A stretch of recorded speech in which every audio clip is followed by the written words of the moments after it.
Hello, everybody. Pop culture curator here with another wonderful panel here this Monday evening, morning, or afternoon, depending on where you are. And once again, we are going to be reviewing an episode of Star Trek: The Animated Series. Today, we will be covering episode 11, The Terratin Incident. If you have not seen it before, I highly recommend it. If you have seen it, please feel free to join the chat or even come up on the panel if you want and give us your comments, your dislikes, or whatever you feel about it. You're welcome to. I like as many inputs as possible. It makes this much more interesting. And I wanted to say, first of all, hello to everybody in the chat. I know Jill stepped away for a moment, but I'll first start by saying hello, Scotty. How are you doing, sir? I'm doing very well, pop culture. I'm excited to talk about this short episode. Yes, it is at that. Yes, and thank you. I'm excited too. It's an interesting episode, the compared to what we've seen on the Star Trek previously as far as TOS. Well, and it definitely takes advantage of the animation, that factor. But it's great to be here again. This is the first time I've ever seen this episode, and it was great just to see new old Star Trek. Right. It's like what you said. I enjoy when they give us something that they were not able to do in TOS due to budget restrictions. So that I'm really excited for that. It's some variety. And next is hello, Gorillas. Random thoughts. How are you, sir? I'm doing better than I was this weekend. Better than you were this weekend. Well, I hope this stream will cheer you up and help you relax and unwind. Well, my stomach's not going crazy like it was. Well, that's not good. Maybe have some soup or something, help it settle, or maybe something fizzy to make you burp. Uh, I got Tums here, and I got some generic crap for the pain in my kidney. Well, sorry to hear that. That can't be good. I'm sure it's got to be uncomfortable. That's feeling better. I wanted to say hello to everybody in the chat there. I noticed that we have people coming in, and I'm Lemon. gonna yes, let's Lemon Pie is here. Welcome, Lemon. Good to see you. I just saw Lemon Pie over on Captain Infinity's channel Yeah. just previously a few minutes ago. And Lemon Pie says Jill, and Jill will say hello as soon as she Yeah. comes, which will be any time now. Oh, pop culture. I did notice an animation flaw in this episode. So here, I'll point it out when we get to it, though. But can I get my major gripe out of the way? I'm actually serious on this one. I'm actually not even joking on this major gripe. Go for it. By the way, Lemon Pie says Scotty, hi. Ahoy. Okay, Go ahead. since we're doing spoilers anyhow, we know that they shrink in this episode. They're shrinking down. Gorilla, hold on a second. Do you want to share it with us now, or do you want to share it when Jill comes? Oh, I can share with Jill comes because she's a DS9 fan too. Yeah, I I can was share it thinking then. because she might want to hear whatever it is. Yeah. But yeah, I'm intrigued, though. This is interesting. yep. Yeah. Jill is working with her family at the moment. She'll be along shortly. But I wanted to thank everybody for the wonderful stream last week. It was a blast. I think I had the most viewers in the chat that I had ever had before. It Nice. seems like the channel is growing every week. So everything you guys do that helps make it better. If you like what you see, and if you have not already done so, I encourage you to sub to my channel, click the alert button, and share this. And the more the word gets out, and the more streams I'll be able to post up on here, and hopefully entertain everyone. And Euler Greg, welcome. Euler Greg here says shields up, phasers fire. Welcome, Euler. And Hey, Jack Greg. Stafford, hello, Jacker. Jack, he says hello. Ahoy, ninjas. Ahoy, ninjas. Good to see you all. It's Ahoy. a great chat. We're going to be starting here in just a few minutes. I know you guys are coming in. I'll give Jill another moment or so. But as a reminder, we're going to be covering episode number 11 of Star Trek: The Animated Series, the Terratin Incident. And I'm going to miss when it's over. There's only 10 more episodes to go. And that's Oh, is there only heartbreaking. 10 left? Oh, geez. Yeah, only 22 in total, which is really sad. It's really, I wish they would have, Star Trek was, they gave it a chance. They just never gave it a chance. NBC was like they're constantly trying to kill it. Yeah. They In did that. TNG that. Oh, sorry. No, go ahead. I was just going to say in TOS, they tried everything they could to just kill the series. And then when it came out in animation, NBC Same old thing. Didn't want to spend the money. Just the same old story. Anyway, go ahead, Gorilla. What were you having to say? Well, with Euler comments there, he said phasers fire. That always annoyed me in TNG. They always said fire at will, but no one ever shot a phaser at Riker because his first name was Will. Fire They at said will. fire at Yeah, will. yeah. You're right. His first name was Will. You got me. No, I understand that, and I understand what the term fire at will means, but usually fire at will means you're leaving it up to the weapons officer when they want to fire, which doesn't make much sense. Normally, I would control when they fire. I would say, weapons officer at standby, be prepared, and I'll say when to fire. I don't leave it up to your will to fire. I'm in command of this ship, but that's just nitpicking thing for me. No, but they'd say fire at will, but no one would shoot at the person named Will.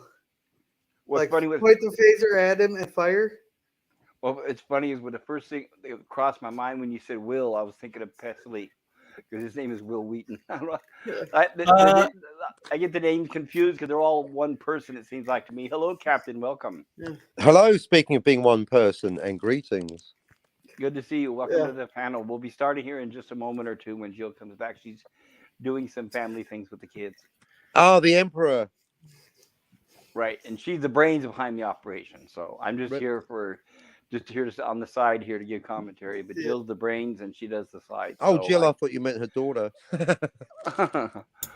This stream that we're having that too the stream we're having would not be here without her and her expertise and her slides and everything and the way how well she prepares. So I just help provide direction. I believe that everyone else provides very interesting commentary. And that's it. You're a rock, Jill. You're a rock. Because I know, I usually do things on the fly and spontaneously. So I appreciate how structured you are. A rock feels no pain, and an island never cries. Oh, well, then don't throw a rock at me, and I won't cry.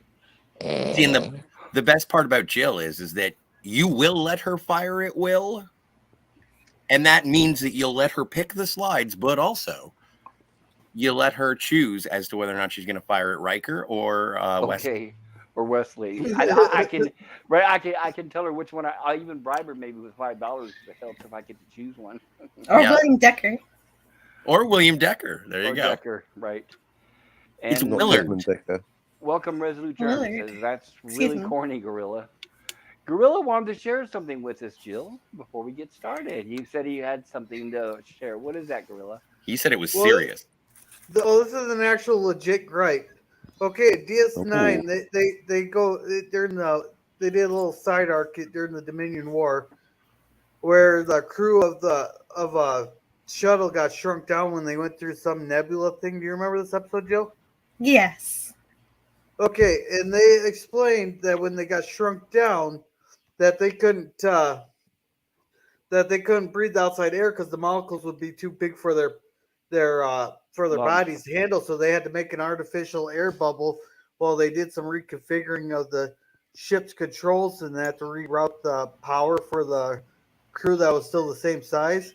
Now, in this episode, they established that only the organic matter, aka the people and the animals, shrunk down, so therefore the air they shouldn't have been able to breathe the air because the molecules were getting too big for them. That is correct, although you got to remember that this was written in the 1970s, and perhaps they hadn't considered that the molecular structure of the air atoms as thoroughly as they do today. I don't know if that's an excuse or not, but that is a good point. Well, and also that's breathe. In that episode, it was basically thrown up that they not thrown up, but it was exactly. It was put forward that would be like an obstacle in the way to make it is kind of padding of the episode to make it so that when they actually have to leave the runabout and go and reattach a servo or something, it's really pretty rad. But it's basically just to pad out the episode. Maybe they didn't add that into this episode because they only had the 24 minutes to do it. Yes, there's lots of science that they present in this episode that's not fully explored. And probably because of that 20 minutes. That's a good point. But they could have, right. They do have those belts they could have used. I love If those you belts. wanted. Yeah, There's always going to be a way to make the episode better. See, exactly. There's my point. They could have used the belts to create an artificial air pocket for 'em. Boom, solved. Done. Well, they'd have to think of that before they shrunk too small because the belts don't shrink, right?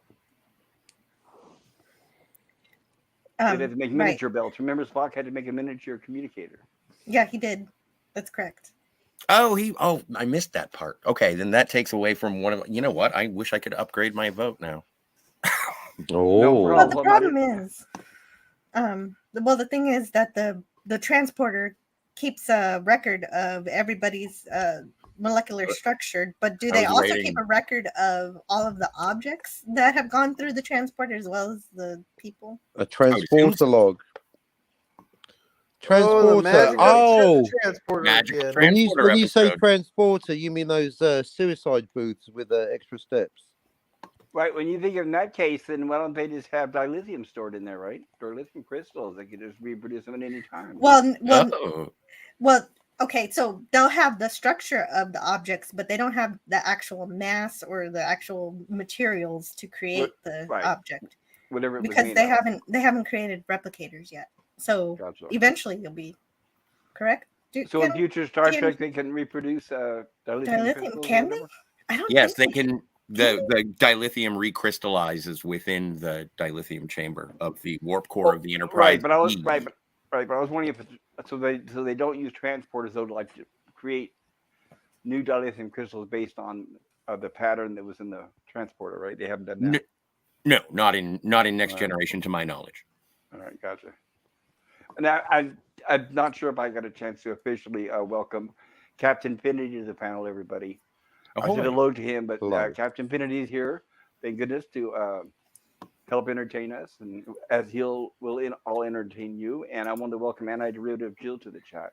Oh well, thank Yay. you. I'm thinking that probably you can't replicate dilithium crystals, otherwise that would be just too easy for whenever they need a plot where the dilithium crystals Right. is not Or reproduce not people every available, time they die, broken. right? Good point. They have to write in some kind of limitation. I mean, if they can't do dilithium, then how can they hope to do tea, Earl Grey hot? Well, right. Well, Well, like every time a red shirt dies, all you do is say, "Oh, Johnson's dead. Beam up another one, or beam down, make another one." Right? Well, Exactly. Clymia Johnson. then the whole purpose of season one of Well, Voyager no, was again, they don't gone. have the materials of Johnson. But okay, what is that? Right. Sorry, Gorilla. What did you Well, say? then the whole season one plots there for Voyager would be pointless. They're always looking for deuterium and dilithium in Voyager. Mm-hmm. Yeah. Correct. Okay. So that That's where answers the that. writer has to contrive the challenge. That's why, like in different genre, the Empire Strikes Back, they had to fail to access the hyperdrive. Otherwise, every time there was a problem, you could just light speed out of it. So Yeah, you you would have hope. to have limitations, or you got no story. Precisely. And yeah, that was a fantastic point, Gorilla. I have absolutely no excuse for why the tiny people can breathe. Shame. No, Stop breathing, tiny people. So no, myself, it's interesting because I wasn't aware. I had not seen that episode of DS9. So they said that when they get too small, they're unable to breathe our regular air. Right? Mm-hmm. Right. Is that scientifically accurate? I did not research that, but it kind of makes sense. Also, I'd like to say that the Enterprise crew is going to be functionally unable to work the Enterprise if they become 1 centimeter tall or shorter. Correct. Right? I think that in the Deep Space Nine episode, I think that they were shorter than 1 centimeter. I was going to ask that next. How small they got? Yeah, that's pretty cool too. I did think about that episode, but I didn't think to actually watch it and make a comparison. Like, how big is the runabout in that? Like, it's only probably about 2 inches tall or It 2 can inches fit long. through 3 an inches impulse, man. It can fit Manifold, through the, yeah. or not the manifold, the impulse exhaust port. long. Okay. Hey, I'm walking here. Oh, and And Apple 2GS in the chat is saying, as an early Saturday morning cartoon with kids munching on bowls of sugary cereal, I don't think they were too concerned about scientific accuracy. Well, actually, this episode actually does try to insert some science in here, some serious science. But they didn't address everything. If I may, I know. Clearly. Hey, Basil. I apologize in advance for saying the TT thing, time travel, but this is a really great opportunity to point out, as Professor Briggs points out, time travel to the past is impossible according to our current understanding of physics. Therefore, we're not holding it to the standard of actual science, just asking for internal logic. I mean, whether it's a kid's cartoon or proper Star Trek, that's yet another layer. But just whenever I'm moaning about stuff not being realistic, all I ever ask for is internal consistency.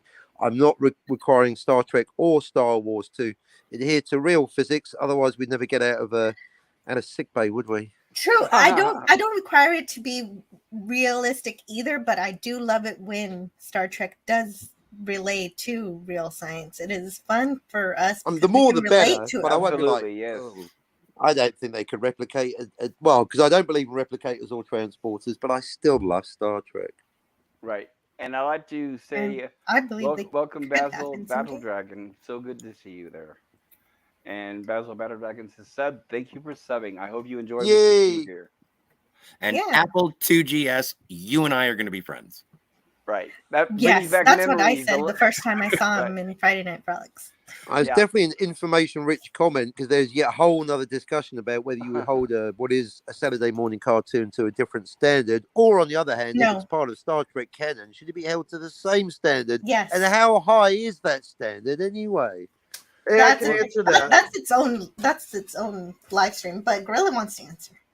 I can answer that. It depends on how much you like the show, how much of a standard you hold it to. Well, I think the standards were definitely higher than the other Saturday morning fare at the time, right? I mean, you leave Magilla Gorilla alone. Right. Hong Kong Philly. I like Magilla Gorilla. When you went down that dead end and they went smack, they should have called it Short Street. Magilla Gorilla. Jack Stafford says at Basil Battle Dragon, ahoy. And Olio Greg, I'm going to try to keep up the chat, you guys. Bear with me. And I'll try not to skip anyone. I want to give everybody a shout out. Olio Greg says 60s buttons and switches versus touchscreen explains the ability to work the ship when smaller, possibly. Well, that's true. Although I was thinking about it, and there was there's an animation point, and we'll point it out when it shows up. But when little Spock is pushing the buttons, it looks like he's exerting himself. And I thought maybe that was either choppy animation or these buttons are getting too hard to push. I'm very little. Right. I think he's having to put his whole upper body weight into it. Yeah. And that's not the scene I was talking about where I noticed a screw up in the animation. Okay. I can't wait, though. But that's funny because, Scotty, that means your observation, it's like one of those. Is it a mistake or are they actually being very clever? It's sometimes a fine line. I like to lean towards that. What I'm seeing is the effect of artistry and care. And I hope it wasn't just they were cutting corners. And no, I think that they tried. That's why I like this. Like, I'm learning to appreciate the animation style. It's something that's put me off of the animated series since forever. But actually going through and watching it, it's like, it's quaint, but it's not bad. Yeah, agreed. That's true. Jack Stafford in the chat says the animated series is at least internally consistent. Lower Decks, people want to actually agree that is canon. Yeah, that's weird. I don't think it's canon. I just enjoy watching it. Internally consistent is just two of my favorite word combos. I don't consider anything after 2009 canon, but that's me. Yeah. Well, I don't consider it canon. I just enjoy watching it because it's fun to watch. It's sketch comedy. Says, hey, Jack. I have a question for all of you. This is something we have not discussed, and so I want to bring it up because it's a theory I hear online. Okay. Okay. I know people like the cars and the touchscreens. L-Cars, yeah. Right. So, right. Thanks to what Michael and Denise Akuda, right? Yes. Okay. And so people, because of that, newer generations of people, younger, I'm old. So they poke fun at the old series. They say, why do they have buttons and switches? That is so primitive. Even though you and I know the reason why is because that's what we had at the time. That was the technology. So that's what they envisioned. But here's my question. In defense of TOS, for having jelly buttons, buttons, and switches. And that is, if I was operating a console, like if I was Sulu or the helmsman or anybody at the helm, or operating any console, and if that ship was shaking or tossing and I was moving left to right, I think it would be easier for me to hit buttons and switches than it would to try to hit precise things on a flat panel because my hands are moving around while the thing is shaking. Do you guys agree or disagree? Well, I heard a different theory. I agree. You might enjoy. I actually heard it's something different there. Go for it. Well, they said that the constitutions were a quick rebuild after a devastating war there, and they really needed to quickly rebuild the fleet there. And it's a lot easier to build the buttons and the push buttons and turn knobs than to put in all display screens like in TNG there. So they quickly did that as a replacement to get the ships up and out back onto the back out on the frontier as fast as possible. Right, but if that was the case, then we would see what the other things that you're saying that they didn't have time to build. We would see in other locations like Build Starbase the whole and things, fleet. right? Well, I I'd guess say it's a Danny kind perfect of theory. forgot about the fleet. All right. I don't know if I really agree with that. I also I don't- want to take in consideration, and okay, so Jill, if you would like to directly refute. Well, I think that it does make sense to use buttons in the way that pop culture describes it in sort of an emergency situation. The button Yes. is stuck, Captain. Because with the console, in an emergency situation, they can go out at any moment, and then you don't have your buttons at all. So at least with the buttons, some of I them are like still working. buttons. I miss buttons. I like buttons. They're tactile. And Basil Battle Dragon says the button is stuck, Captain. And Jack Stafford Well, says got a agreed. code I yellow, like got a lower code decks. yellow. Jack Stafford says agreed. I like lower decks. It's like Like- a show that the characters on Star Trek would watch within their universe, but people want to say it's literally as canon as TNG. Like if one button goes down, then you still have your whole console. But if the Yes. LCARS goes down, the whole thing is gone. It's gone. Which I Lower totally decks agree. ain't canon. Right? That's the filth. And well, not only that though, but in my opinion, with buttons and switches, there's less chance of you hitting the wrong button. If And it's a even in smooth TNG, panel and they your still hands are had moving. they still had some things that were still tactile.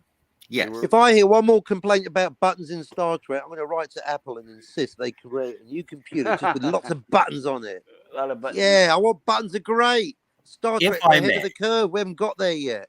We're now approaching the age of buttons. Peak computing, people.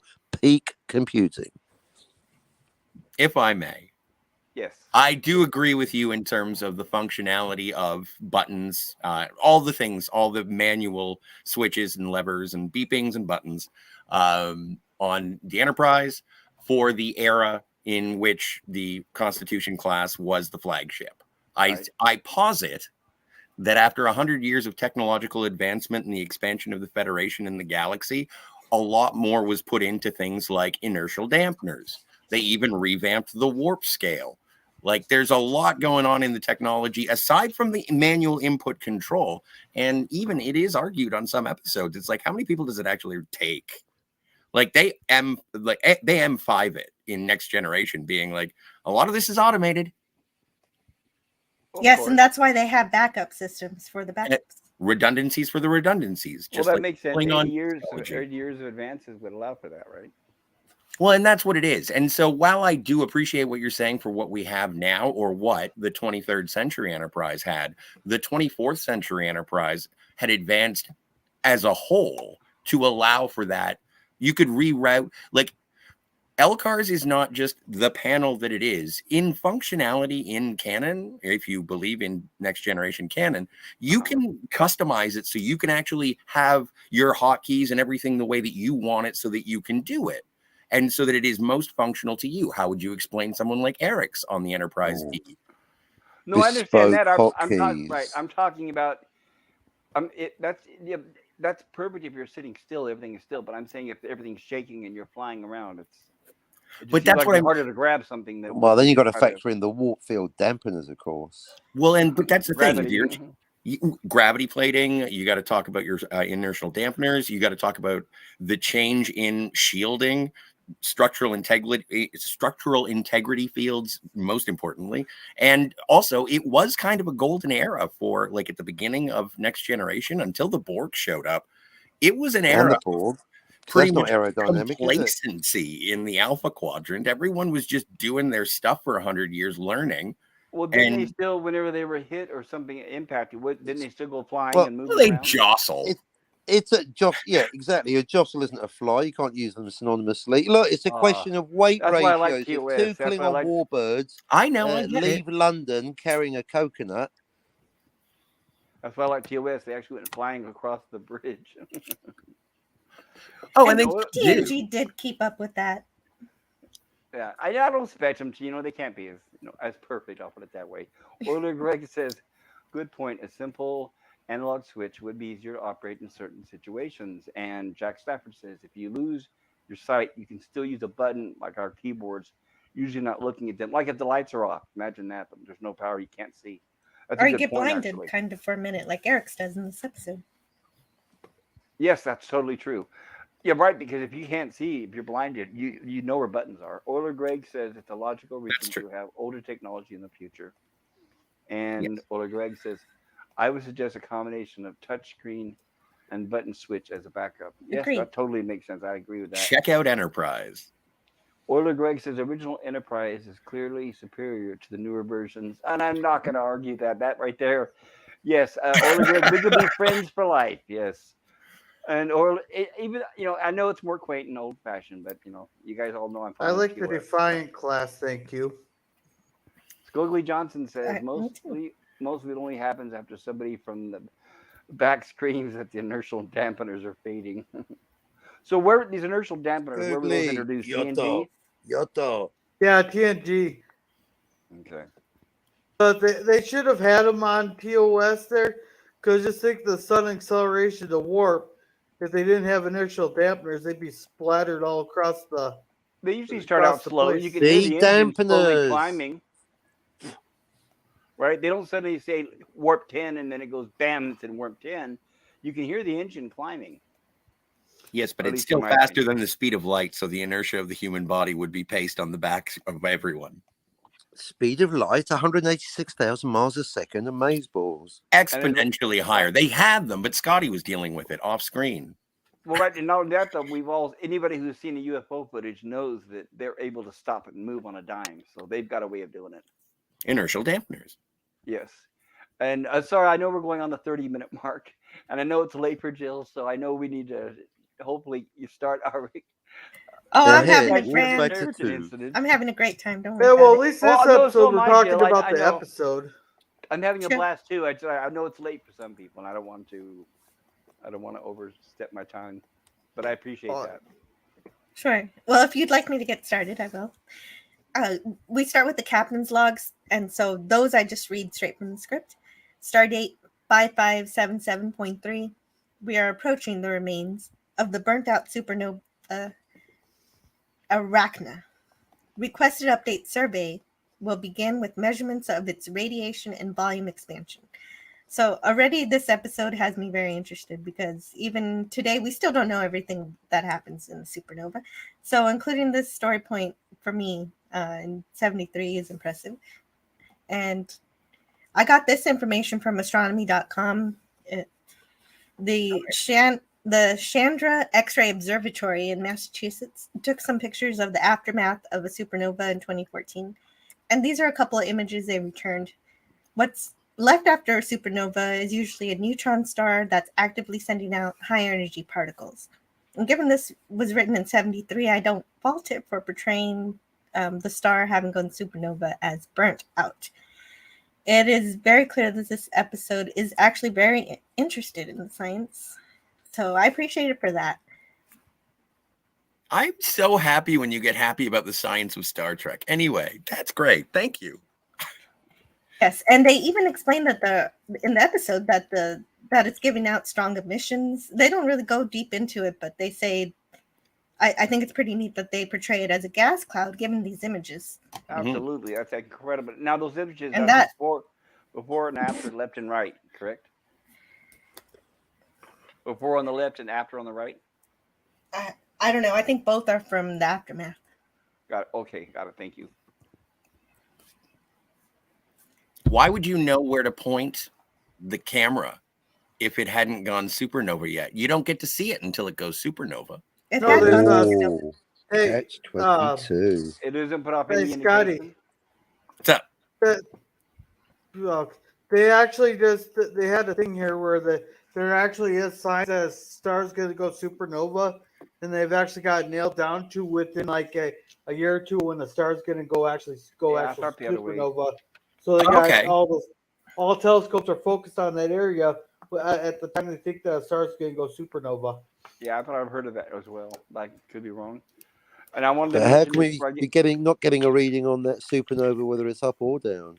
Wrong How can we be looking- franchise. And Scogely Johnson says warp's not an issue with that. It's the impulse engines. And Scogely Johnson says the warp shell creates a bubble that literally takes them outside of the physical space, so the inertial dampeners don't really have an effect during warp. It's for impulse travel. Mhm. And Battle Dragon says dampeners are failing, Captain, from the back. And Basil Battle Dragon says dampeners. I hope you don't mind. I'm gonna call you Basil because my tongue's getting twisted as we talk. Dampeners, stupid autocorrect. Hail, sir. I agree with autocorrect there. Sorry, go But ahead. okay, well, this is the end of that survey. However, we don't hear more about this supernova aftermath because You know when then it's sorry, before you move on, I have to be a child. Sure. Okay, it's smack dab at the middle of this cloud that seems to be made of squids. That is a penis, right?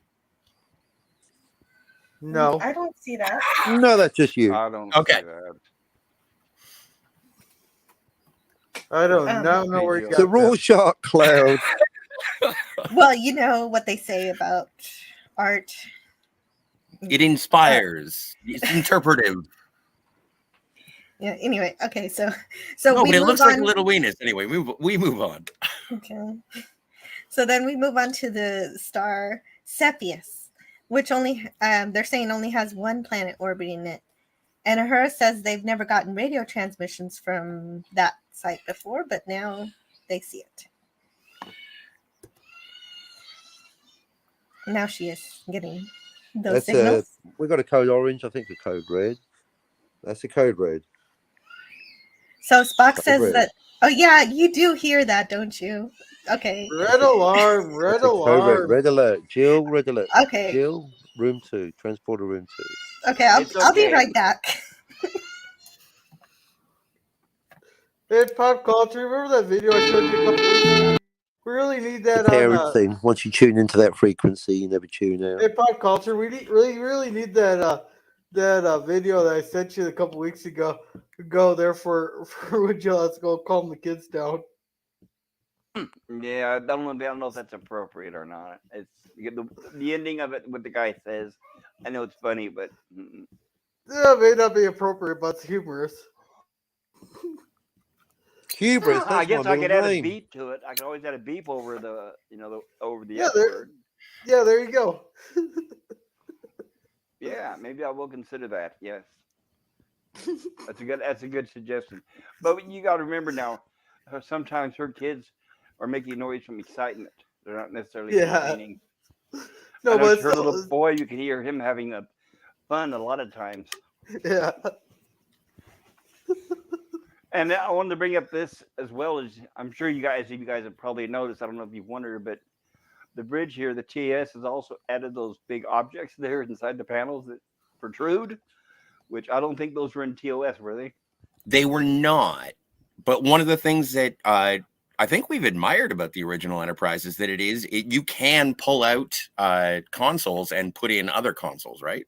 Yes, they have established. In fact, they established that in the cage, the very first episode, right? I think it was Where No Man Has Gone Before, but it could be the cage. Either way, it was really super cool. And It so could I be think, yeah, you're right. It could be Where No Man Has Gone Before. I think Officer it was on one deck. of those, right? It was the But- guy that got strangled by the cable, right? but it was, yeah, Lieutenant Kelso, Lee Kelso, come on.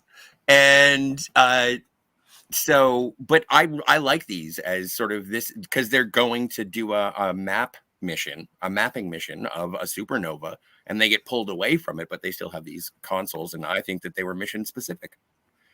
I know I would definitely That's a nice design them idea. to where I would design them where you could push them in to where they're flat with the rest of the panel. Because if you go flying around that ship and you bump into one of those, that looks like it would hurt. So I could see where you can pull it out so you can work on it, but then you could recess it back into the console. So it all depends on the size of the buttons. Hmm. I'm not It's sure, but just- I'm I just know joking. that if I was moving around, I wouldn't want to keep accidentally bumping into that if it's sticking out of the console like That that at makes all. sense. So this episode is called the Terratin Incident, and it first aired on November 17th, 1973, and it was written by Paul Schneider. And about him, they have something in the animated series book, the official guide to the animated series. It says, Paul Schneider, who had previously penned the original series episodes Balance of Terror and The Squire of Gothos, had issues adapting his writing for the animated series. Paul knew Star Trek, Dorothy Fontana explained. He had 2 produced scripts on the show, and another that didn't make it to air in the 3rd season. Gene called him in, and he gave Paul a 1-paragraph idea about the Enterprise being affected by an on-planet entity which shrank our people down to inch-high size and left them almost helpless. Paul did at least 3 script drafts, but ultimately we had to do a rewrite on the dialogue, but keeping all the story elements. Somehow, he had gotten into an idea of cartoon and let his natural ability to do Star Trek dialogue slip. Still, he knew how to do a half-hour show and tell a strong story in it.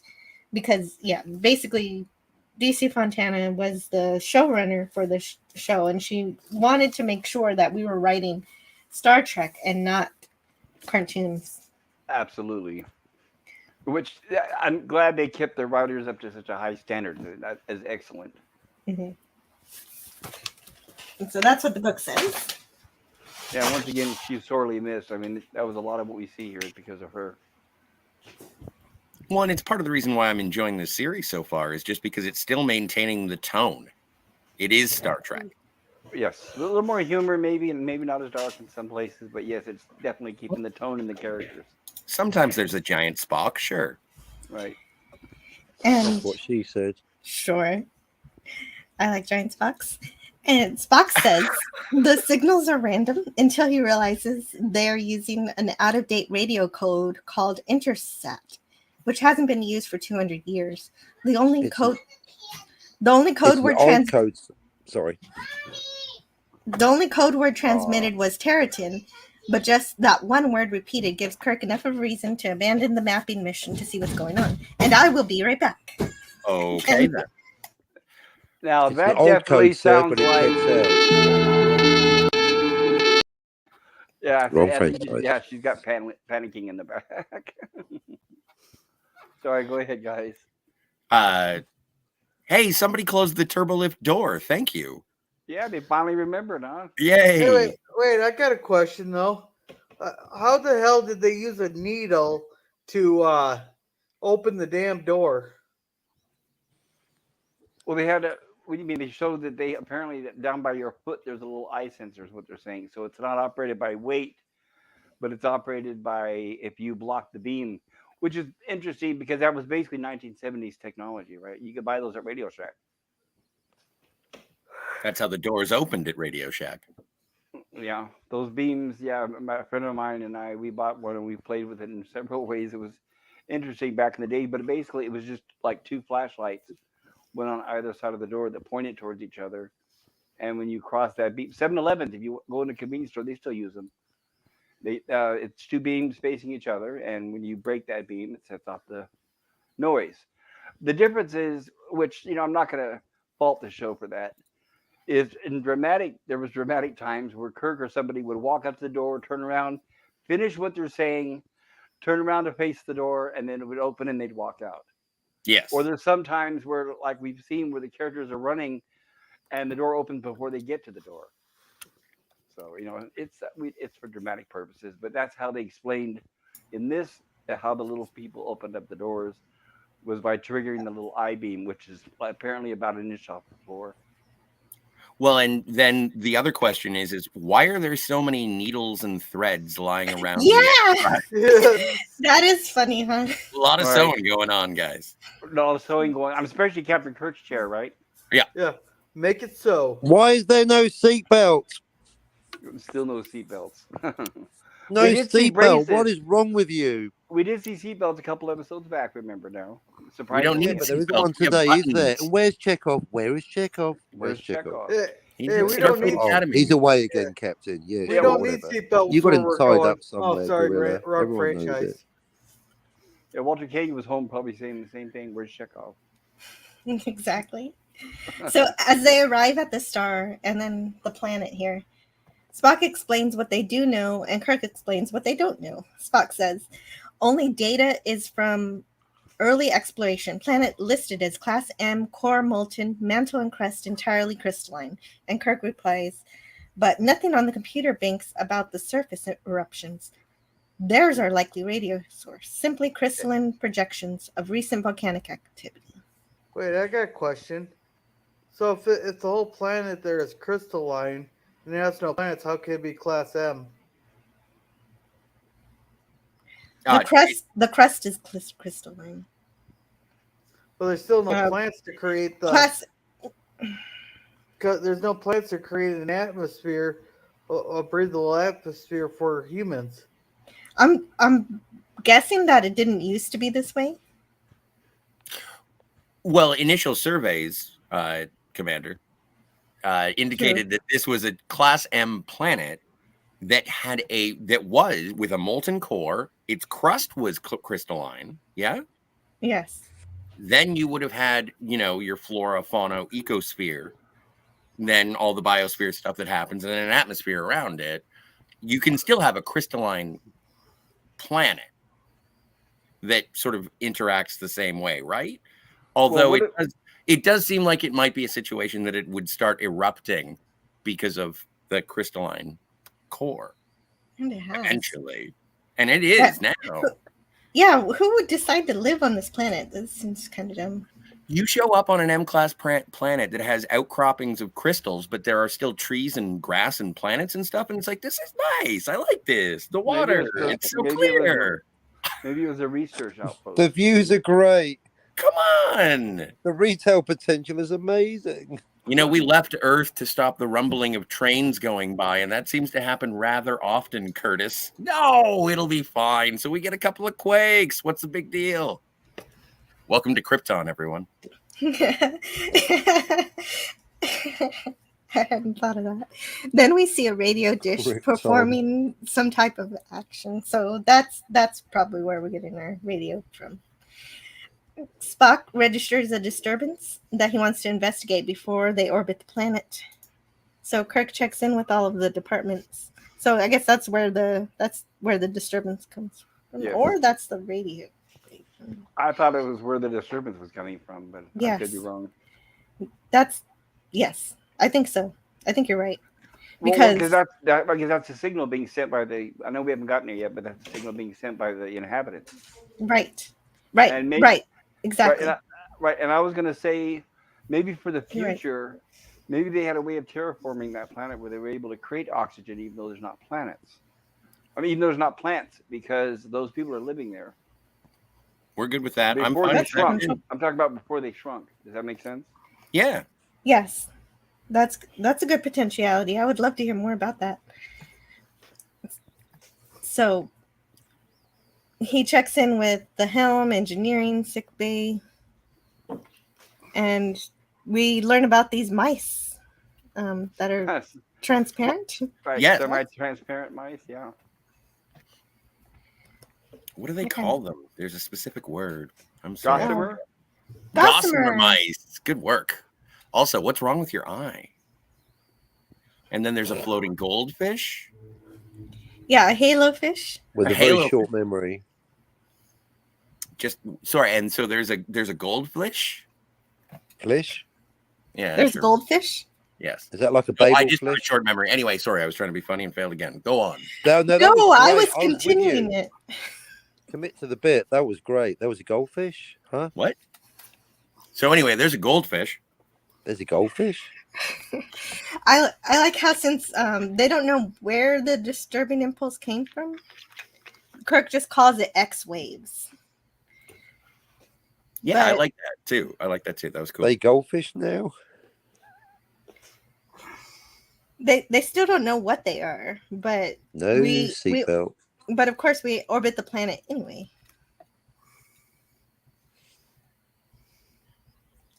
But Spock does at least address that he's working on figuring that out. And Eric's begins his sensor sweep as they orbit. Eric says, sensors show crystalline surface heavily fractured by lava flows, ash and smoke suspended in oxygen-nitrogen atmosphere. But, however, we don't find out the rest of his sensor report because he's cut off by a loud noise, and the Enterprise goes all glowy. And then the crew, they also, Eric's eyes are hurt, and everybody else goes all glowy. This is true. This is exactly what happens in the episode. And there's that extra elevator or extra turbo shaft. And the door is open. And the door is open. Wow, that is a real disco suit, isn't it? And despite all this glowiness, everyone seems okay, but they don't know what happened. Solar flares. Meanwhile, on Krypton, there was a volcano. Maybe they're called power cords. One thing did happen though. Scott from engineering reports no casualties, Captain, but trouble aplenty with the engines. Every dilithium crystal connection smashed in the warp engine circuitry. We're trying to bypass them now. And Kirk asks about the main circuits, and Mr. Scott responds, well, you have to see it to believe it. Those big crystals in there have come apart, each of them unpeeling like the rind of an orange. AFK BRB. Okie doke. So then Scotty says they have to rewire thousands of broken connections just to get the impulse power again. And Spock analyzes the broken crystals and says they fractured in spiral form, like long chain molecules. And then according to a quick search, spiral compounds have at least 2 molecular rings with only one common atom.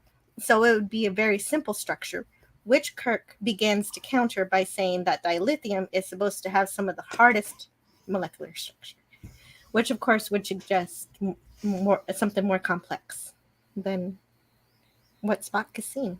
Mm-hmm. That's cool. Yeah. Interesting. Oh, and there's that. What I just said. There it is. Yep. Their microscope, I guess. Yes.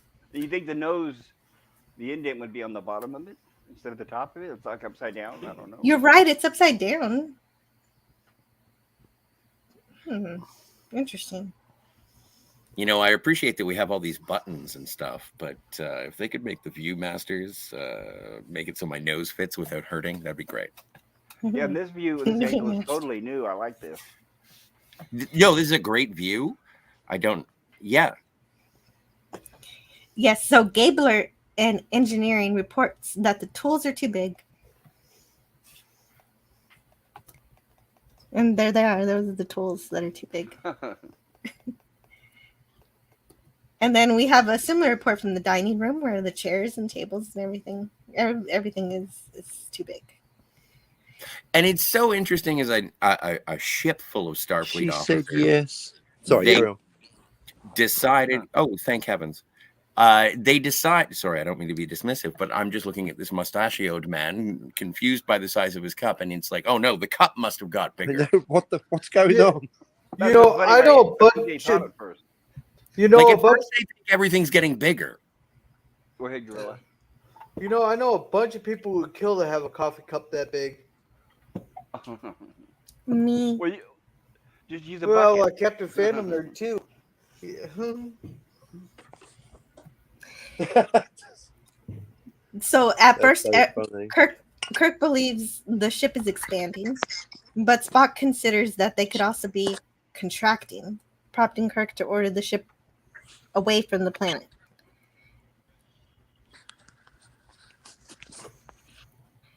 And so we get another captain's log. Captain's log stardate 5577.5. Our limited power attempt to escape the planet's gravity has failed. Undefined wave bombardment continues, resulting in a contraction of our bodies.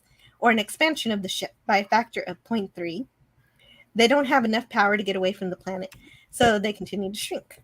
And they don't even have enough power to communicate with Starbase 23. But Uhura is still sending out Mayday signals every 10 minutes. Now, I would like to address the people who have not seen the episode. This image right here is adorable and silly. Yes, and I love it. I love shrinking episodes. But if you haven't seen the episode, there is nothing that conveys the idea that this is adorable and silly. Everything is made with the utmost of drama and urgency to try and forward the plot. You don't get that sort of like boing kind of moment. Everything is dramatic. It's really, really well done. Can we have that sound effect again, Yes, that's please, right. Scotty? No, not yet. Okay. Yeah, so it seems like a cute Saturday morning cartoon concept, but they don't treat it like that.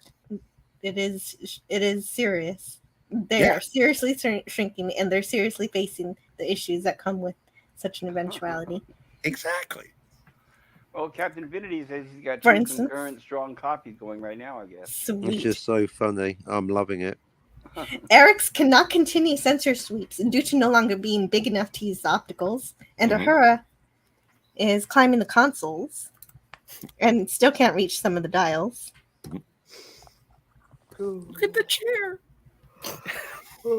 Finally, her frustrated. Look at Kirk. All the right, little yeah. kid. Yeah, Kirk looks 10 years old now, but with an adult face. Poor Eric.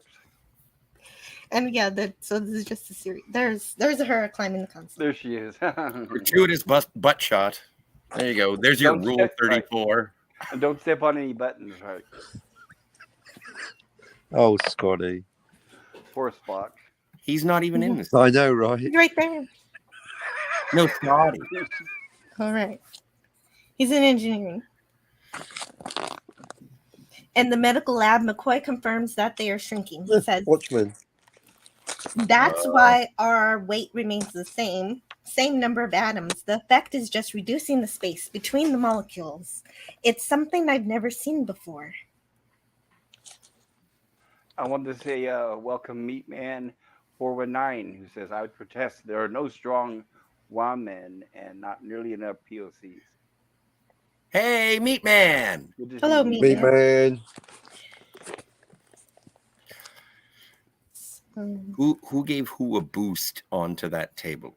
I know. No, we we didn't see don't. any, We like- don't see how they do that, and Right, we no. also Go ahead. we also don't see how they get around the ship so quickly. Yeah, because I was thinking if they at least show one ladder, but nope. Or maybe Magic. stacking a couple boxes or something. And they were Gilligan's Island ladders. Yeah, we do get ladders. Sarah, Mary Ann. Well, they only have ship stores to work with, so they must have had something. That's true. Nothing but Help needles away. and toothpicks in this place. And then Mhm. right, and they're shrinking so rapidly that they have to move fast. They're all marathon Olympians. It was rather entertaining to hear Captain Kirk say shrinkage.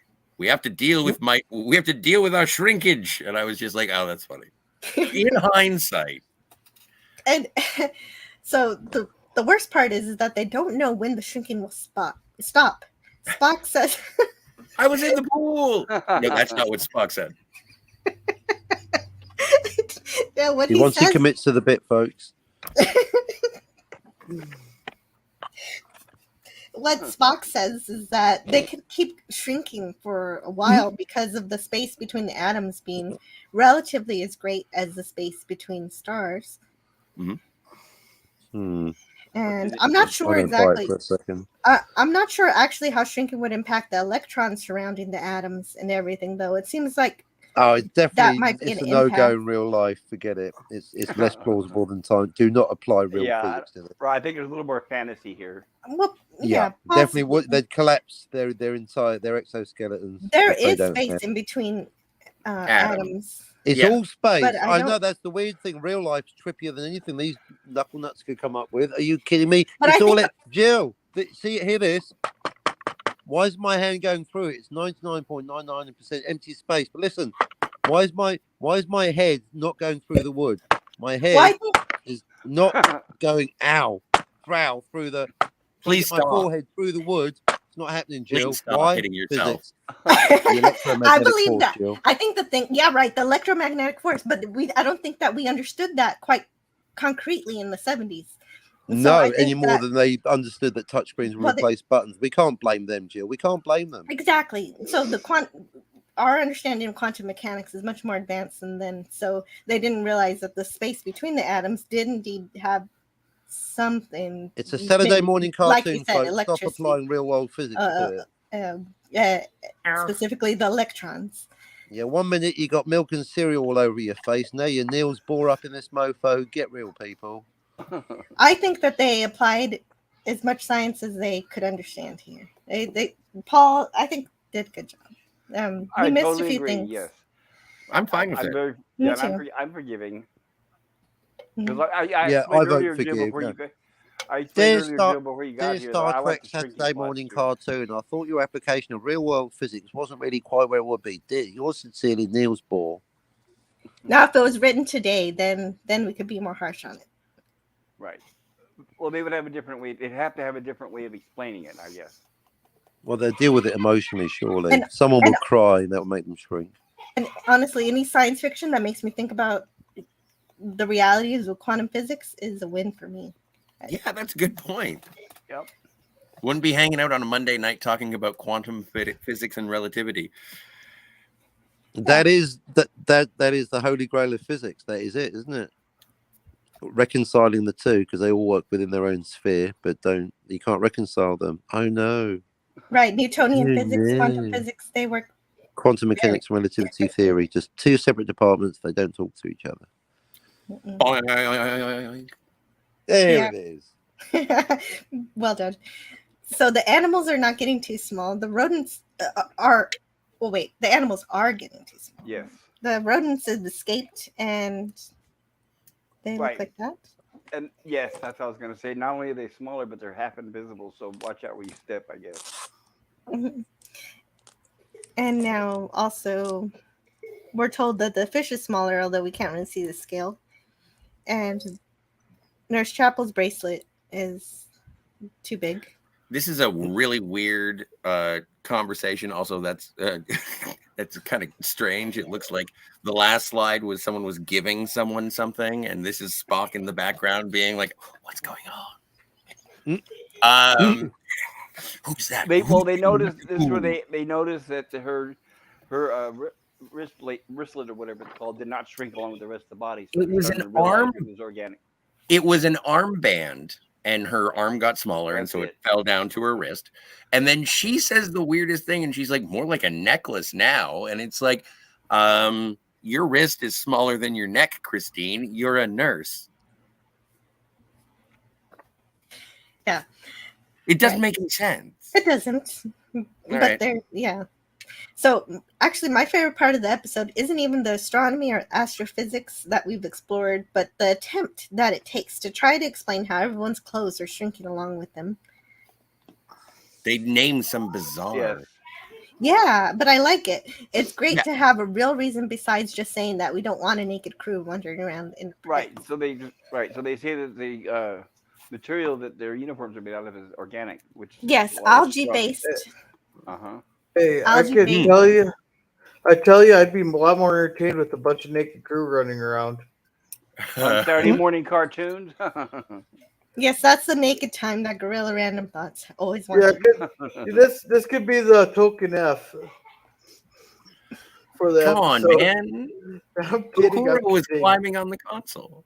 Yeah, I'm kidding. I'm kidding. Oh, I Okay. know you are. So the reason that the reason that the uniforms don't shrink is because they're made of algae based xenolon, Sounds right. I'll and they believe it. shrink. Sure. They shrink because they're organic. The Mhm. same thing happened in the fish tank. The coral shrunk while the rock stayed the same size. Spock tries for an explanation. He says, "The wave tends to wind tight such spiral molecules as dilithium. There is one other molecular structure." And Kirk says, "Of course, the double helix of DNA, nucleus of every cell in our bodies. What happens when DNA is compacted completely?" And They say Matt. that they say it stops winding. I didn't have much time to look into any of that, but from this knowledge, they estimate how long they can shrink. And from Spock feeding that information into the computer, we get the next captain's log, stardate 5577.7. We will lose effective control of this vessel at the point when we've become approximately 1 centimeter tall. At the present rate, we will reach this less than fingernail length in 32 minutes. I wanted to mention that Meatman 419 says this is woke. White males are shrinking. They were in the And pool. Euler Greg says clothes shrinking. And Apple 2GS says, did you guys Yeah, still we can see see my you, text? Apple I think YouTube is 2GS. glitching up yet again. Yes, we do see you there, Apple 2GS. And Apple 2GS says, okay, never mind. It shows me back.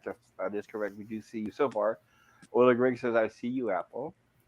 And that Meatman 419 says, unfortunately, I can see your text. Now say something interesting. Oh, hello, do the evolution 78. He just arrived in the chat. Hello. Do Hail, the and welcome to the evolution. evolution. Hi there, Ahoy. Jill. Yeah, welcome to the Hey channel and there. the stream. Welcome. And Ola Greg says, LOL, meet. Yeah, good to see you there, do the evolution.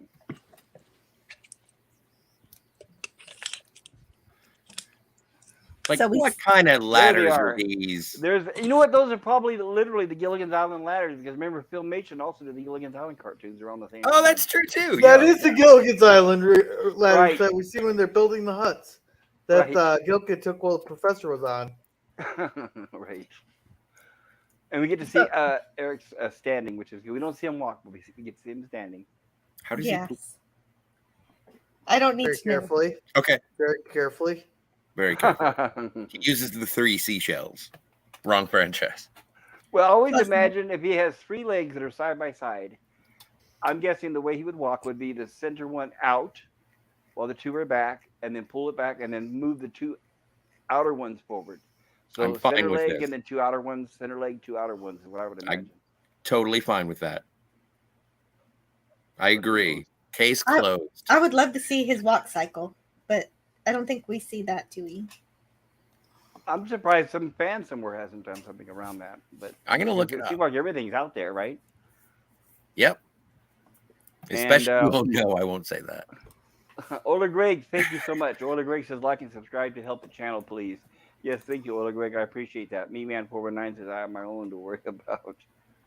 Right, I have trouble walking as it is. I shouldn't be right criticizing other people the way they walk.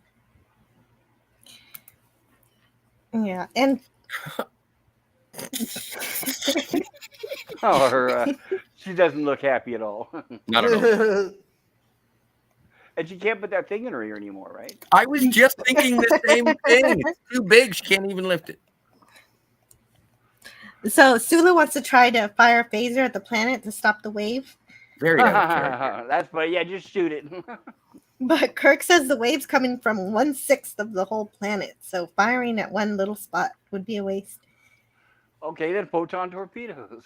But yeah, right. But before he can even try, this navigation dial knocks him to the ground. They should have shown that navigation dial, the needle break off, and they could have used that. Could have been the needle on the floor. Oh, That that would have been good. Yeah, that's great. So actually, when this happened, I cried out in despair because everybody's so cute that I don't like seeing them hurt. And that's a quite a distance when you think about it. Hmm. Well, he So should that he probably just- die. He should have probably died because that'd be like falling off a 5-story building from that height Yeah, with them being that yeah. tall. That's 4 or exactly 5 what I stories. thought. That's why I cried.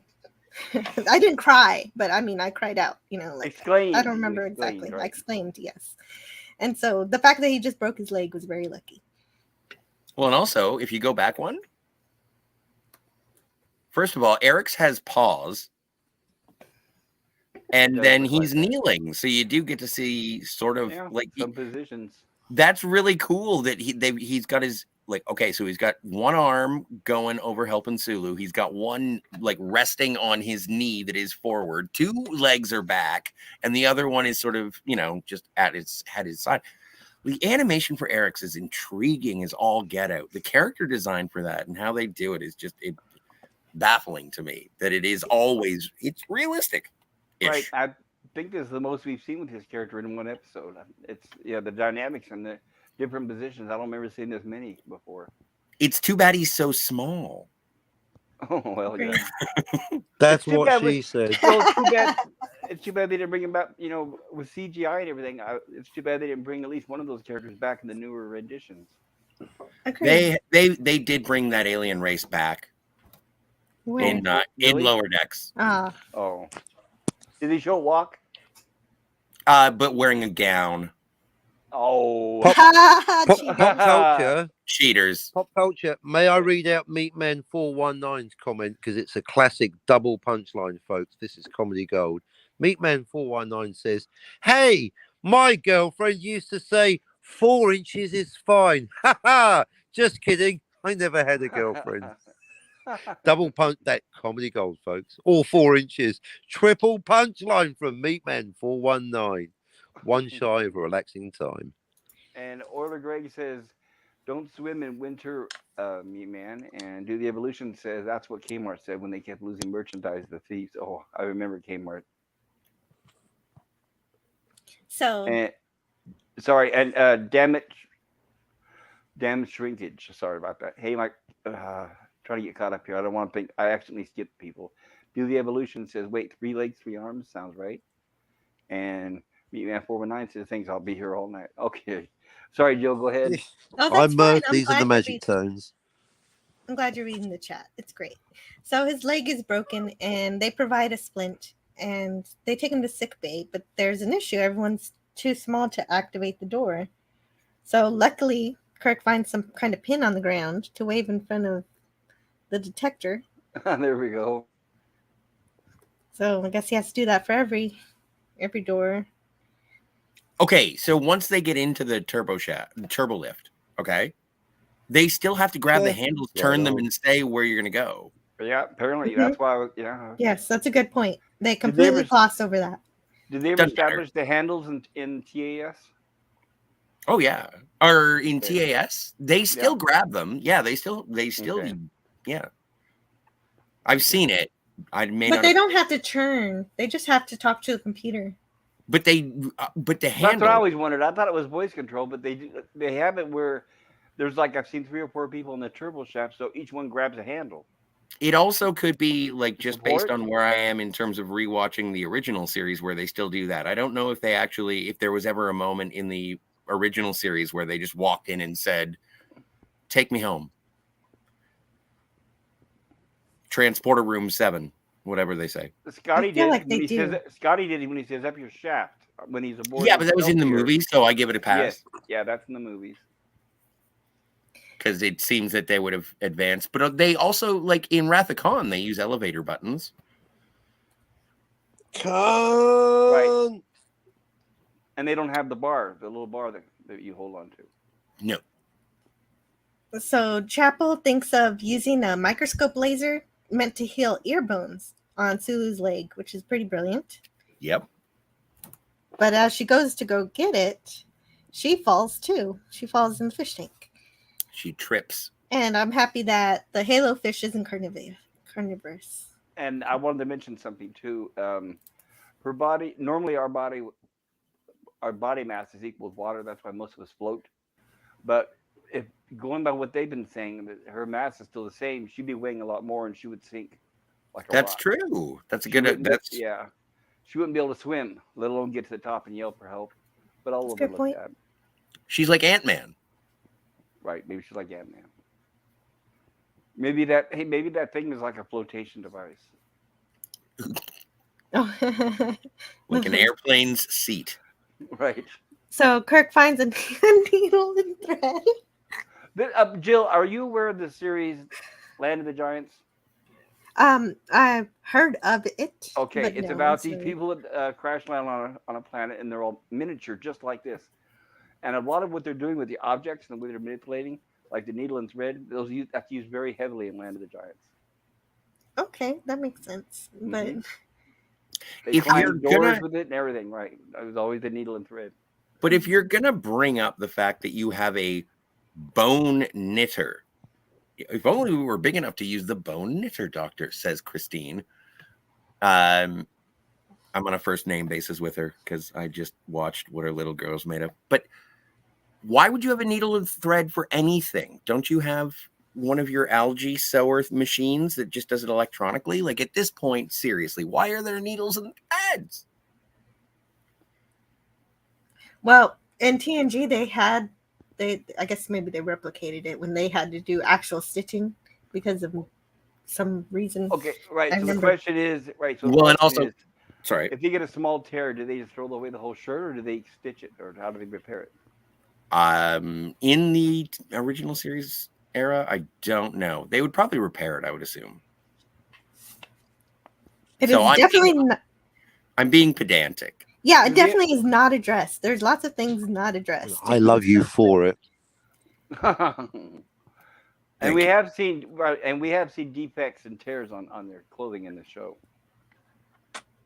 True. Well, on Kirk, many times. Oh, this is the end of the slide, so I got to move on to the next ones. And also, I would like to point out that speaking of DS9, thanks, Meat Man, Garrick was a tailor, and he does talk about stitching. So obviously, they, needle and thread lived on to the 24th century and beyond. And beyond. Why not? Needle and thread Oh. in the 25th century. Maybe it will find Buck Rogers. Yeah, no wonder nobody can hear me. I was muted. Did anybody? They had to do something to keep Garrick entertained, so they made him stitch up a bunch of stuff. But did anybody notice that, like, if that needle was landed like half an inch closer, it would have gone straight through her? I noticed that as point, well. That's true. It did look like it was an almost harpooning. Do the evolution says Garrick is awesome. I agree. Garrick is awesome. I thought he was plain and simple. That's what he wants you to think. Plain and simple. And I bought it. Needle, Yeah. thread, and sinker.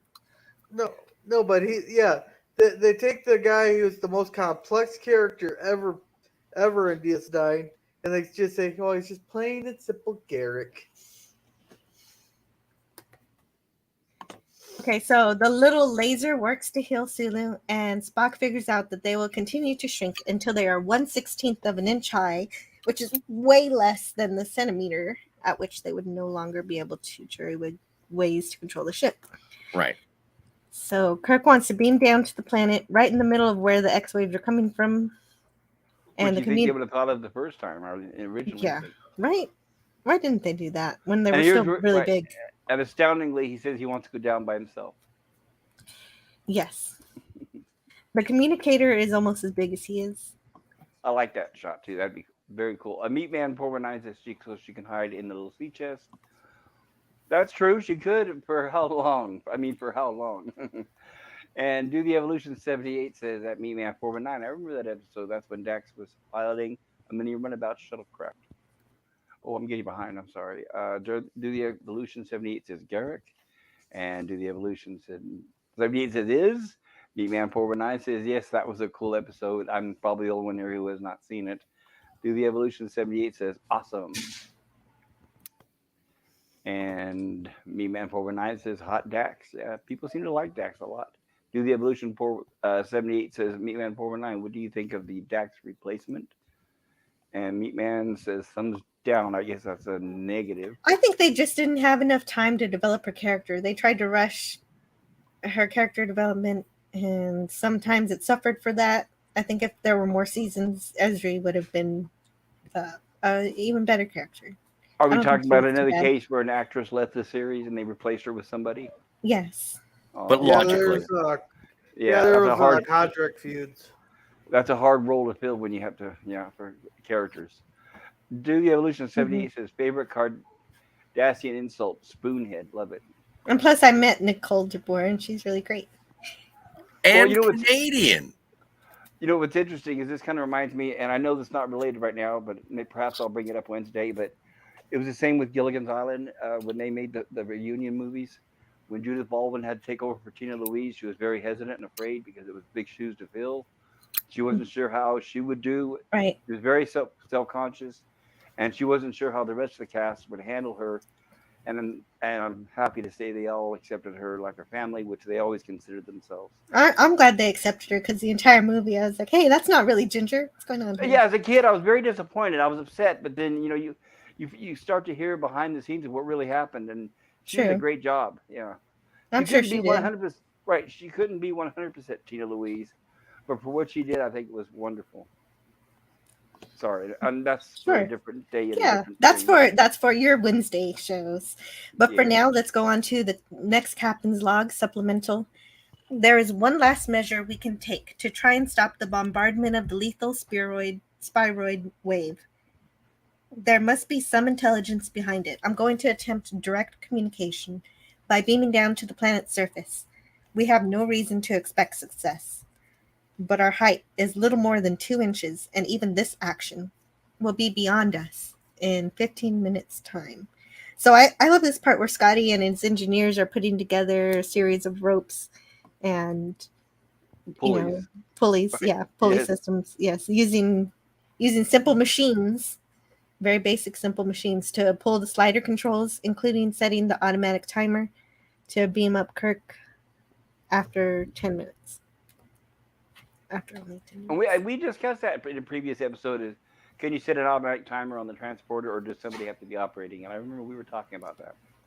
Oh, well, this answers your question for that. I wonder what episode that was. You know, Oh, I think it was Enemy Within. Wait, I got a question though. Like, okay, so they can set it for automatic beam back and all that. Why do they always have to have someone in the transporter rooms? Make sure that you don't get an evil Captain Kirk. Well, Yes. then that guy should be fired. I would look at Demoted. it. I would look at it like an airplane. You have automatic pilot, but they're always going to have a captain there. Yeah, that's like it. that. Gotta have a captain. That idea is part of the humor in the Chief O'Brien at Work series of comics, where Chief O'Brien is in the transporter room and Captain Picard is like, "Oh wait, we don't need you. We just use the computer to transport." I still think the one O'Brien at work one was pretty funny though when he beamed his farts into the captain's ready room. Yeah, They yeah. did. There's lots of funny stuff.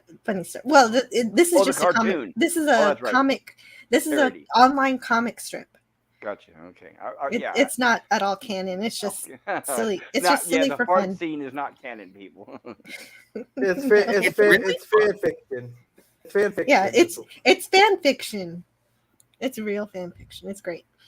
And also terrible. And don't read too many of them at once. They can get depressing. Wow. Yeah. Oh, true story. To the Evolution 78 says favorite Cardassian insult, spoonhead. Love it. Basil Battle Dragon says 3 drinks. I'm not sure which one. And Me Man 419 says who's drinking? I am, but a soda. Me Man 419 says smoking, drinking, smoking, drinking. There you go. If you got him, smoke him, I guess. And Orla Greg says cheers. Go ahead, Jill. Sorry. Don't be sorry. That's great. Okay, so Spock wonders if the transporter might return Kirk to normal size since it has the memory of the crew's body's molecular structure. And Magic transporter. I actually don't mind the use of using the transporter this way. This magic. Well, the only difference is internal consistency, as we were saying. The only difference here being is the spacing between molecules. If that's the only real difference in this universe, then it makes sense to me that the transporter can correct that error without seeming as much like magic. It's just a change in the distance of the atoms and not its number or mass. So I like this use of the transporter in solving this issue. However, that does mean that the transporter, ostensibly for anything in the databanks, can be turned into a shrink or growth ray for any of the people and objects in the computer banks. Right. So that could be an issue to wonder why they don't use that for other purposes. Right. But Especially that's when you have diminishing supplies. right. Well, wait. Well, they can't they can't they can only shrink and grow things. Well, right, you can take something that's small and make it bigger, and then you have more of that object Yes. or Yeah, item. like food, I was thinking. Yes, food it'll work for. No, but this is a restorative process. It's based on the molecular pattern that is already stored in the computer. So it couldn't alter the size of something that had been through the transporter already or anything like that. Okay, It just, I'll buy that.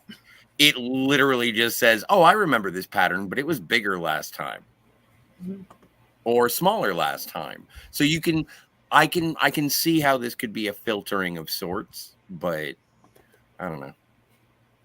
It still seems like Magic Transporter to me. It is, but I just like it a little better.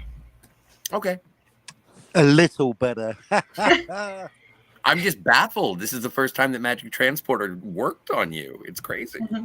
It doesn't always work. It doesn't always work. So Spock made a tiny communicator for Kirk to use on the planet, so that when he beams down, it returns to normal size. And we see how small the communicator is by comparison. Right. I like that shot. The opposite of the last one. So yeah, very cool. It's just for a short call. Well, and also that communicator is way too big. Yeah, I wonder if that means the range would be severely diminished. I guess not. I don't know Alright, why we're it's doing it. bigger in this scene. We I don't think have to it worry about it. Lava is going to take care of the communicator shortly. Here, That's true. okay, this is the scene I noticed the animation flaw. Okay. He gets up close. He's watching the volcano erupt. The one in front erupting and flowing lava, but the one in the background is just a picture. Mhm. Wait, Like, wait, say that again. Like the one in the front, you could tell it's erupting. You could see the lava flow. Right. But the one in the background was just a still image of a volcano. Oh, you're saying when the film is, when the cartoon's running? Oh, I see what you mean. Okay. Yeah, we're coming up on it here real I quick. guess I should have noticed. Shame. I was looking at the volcano erupting.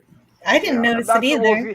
That's the whole idea. Is they distract you by keeping your eyes somewhere else. That's why most people don't notice things. Yeah. Well, normally I don't notice things like that, but you've been pointing out it this every episode. The That animation damn flaws. door. Close the door. Close the damn door. And there goes the communicator. Right, the volcano eruption knocks Kirk off his feet and he drops the communicator. It gets hit by a glob of lava. Is that what it is? A glob of lava? Blob or a blob? A glob of lava. That is not a phrase I was expecting to hear today. And Kirk runs for it, dodging the lava flows until he reaches a miniature city. Yeah, see in the back volcanoes just it sits like that all the time. Well, you can see all this stuff up front moving, but the one in the background's just staying still. Just standing still, right? Right. It's frozen in time, you're saying? Frozen in time, right? Yeah. Mid eruption. What is this? A reading center for ants? And Meatman 419 says, "Don't show a shot, Is it- reverse shot of Kirk and Spock. It looks like they're going to kiss." And Meatman 419 says, "I subbed to the channel because of my captain. Give credit." Well, thank you for subbing, and thank you, Captain, for Meatman subbing. Thanks. Yeah. Which captain? I'm sorry, Kirk? Captain Affinity. Clearly. Oh, me. You're welcome. What? Right. Apple Yeah. 2GS says, huh? Apple 2, you're right. Apple 2GS says, huh? I do like seeing that name. It reminds me of my first Mac, my Apple Mac 2 CI. Oh, power user. Yeah, 8 megs of RAM. Megs. Yeah, when I was in the Air Force, Who would need more than that? When I was in the Air Force, there Right. was an airman that had one of those Apple 2GSs. His name is Lance Chung. He's a photographer, I remember, and it was cool. Early days. I used Before an the dark Apple side. II emulator to play Oregon Trail.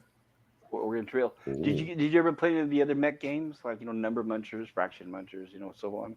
I played those.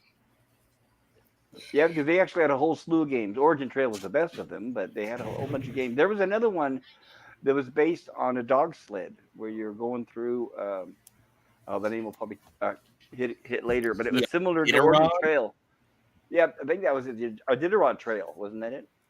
I don't know. I Iditarod? don't. I'm from Canada. I don't like playing snowy games. Well, I'll eventually think about it. Yeah, it was like similar to Oregon Trail, except you were commanding a dog sled through a race. So it was kind of fun, but that's neither here nor there. I'm sure it's available. Sorry for the distraction. Go ahead. No. It's fun to go off on a tangent of incredibly old video games, educational video games. Well, I don't know why they don't Who have. here remembers Pong? Fraction munchers. Like that is something that takes me back, dude. We should hang out backstage a little bit afterwards, but no one wants to hear about fraction munchers. The kids loved it. But it was very popular. The Yukon It was Trail. like I've been Pac-Man, munching but this you fraction for learn. 3 hours. I still don't feel like a lesbian. Yeah, they made the Yukon Trail and the Amazon Trail as well. The The Amazon Oregon Trail Trail was dates back to Wonder 1971. That's incredible. I didn't know that. So then the automatic transporter transports Kirk back to the ship just as he finds the city. And Right. he's transported. He's in normal size. He can't. So if you're this size and you know your whole crew are small, tiny, Mhm. would you even want to move? Because No, I thought about No. that, but it took me way too long. Mhm. It wasn't until he got to the bridge, and I was just like, "Holy shit, dude! Are you gonna step on people?" Yeah. They mentioned that, don't they? Watch where you step. They do eventually, but by the time he is informed of this, Well, and he It's walked all like- through the ship. Remember that he walked all through the ship to get to the. oh bridge. yeah, Right. So they should show a whole bunch of people stuck to the bottom of the shoe.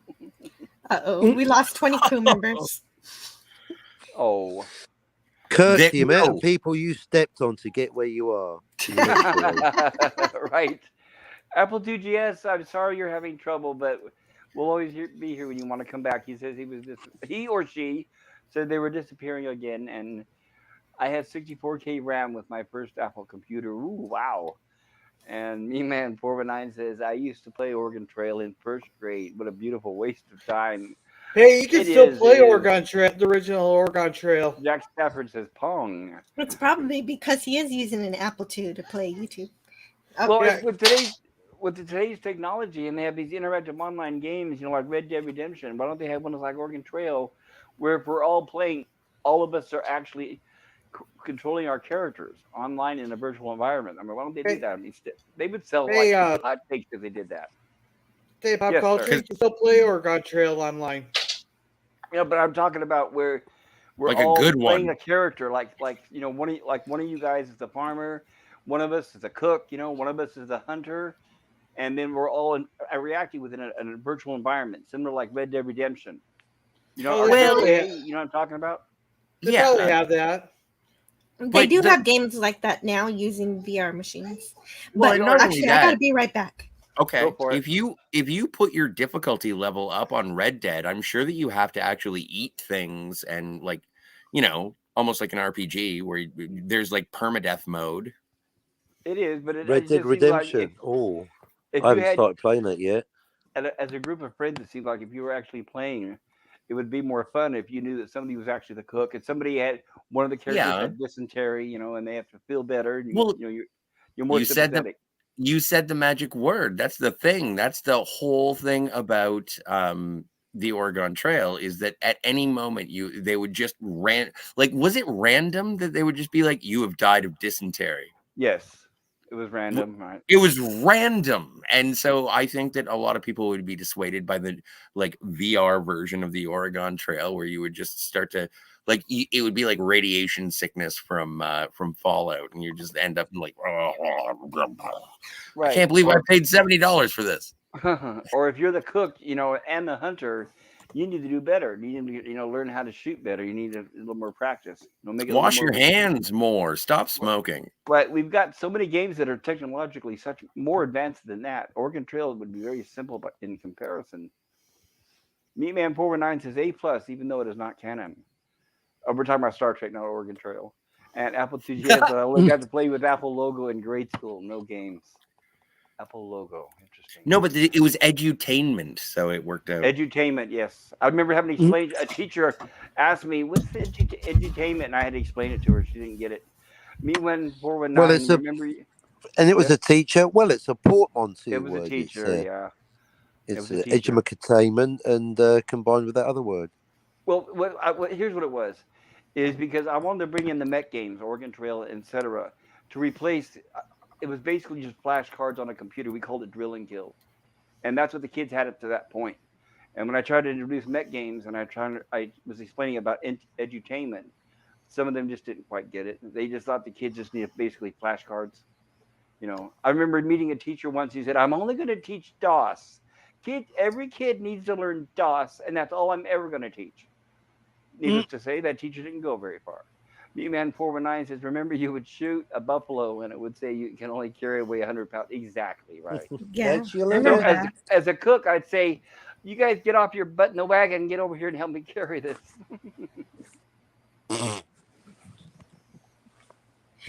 So if somebody died of dysentery, could you carry more meat on your ship? Yeah. Or on your, not on your ship, but I'm thinking on your wagon. I'm thinking of Star Trek. Well, in bad water, things like that, obviously.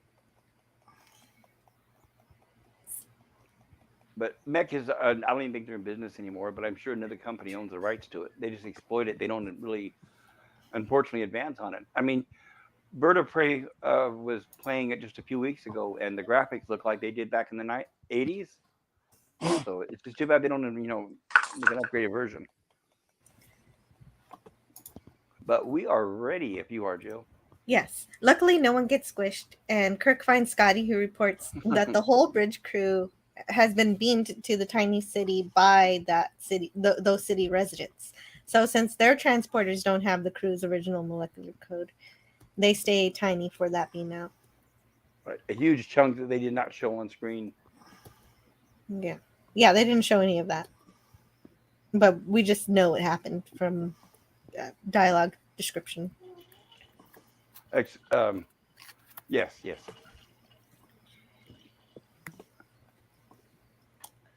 Oh, and Kirk is okay.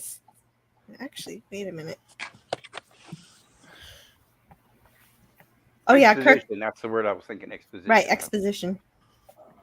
Kirk works the communicator controls to send this message to the inhabitants of the city on the planet below. I hope you can receive this frequency and understand my words. Your survival depends upon it. All this ship's armaments is locked on the coordinates of your city. A demonstration in case you have any doubt. And he disintegrates some crystals near the city, which gets the attention of the people on the planet, who offered to give the crew some of their dilithium to power the ship. But actually, did I miss something? I think I missed something, but where is it? Or is it mixed up? Yeah. So having the bridge crew, it makes sense that they would know their need. So here's the bridge crew. But it would have been nice to see that exchange of information.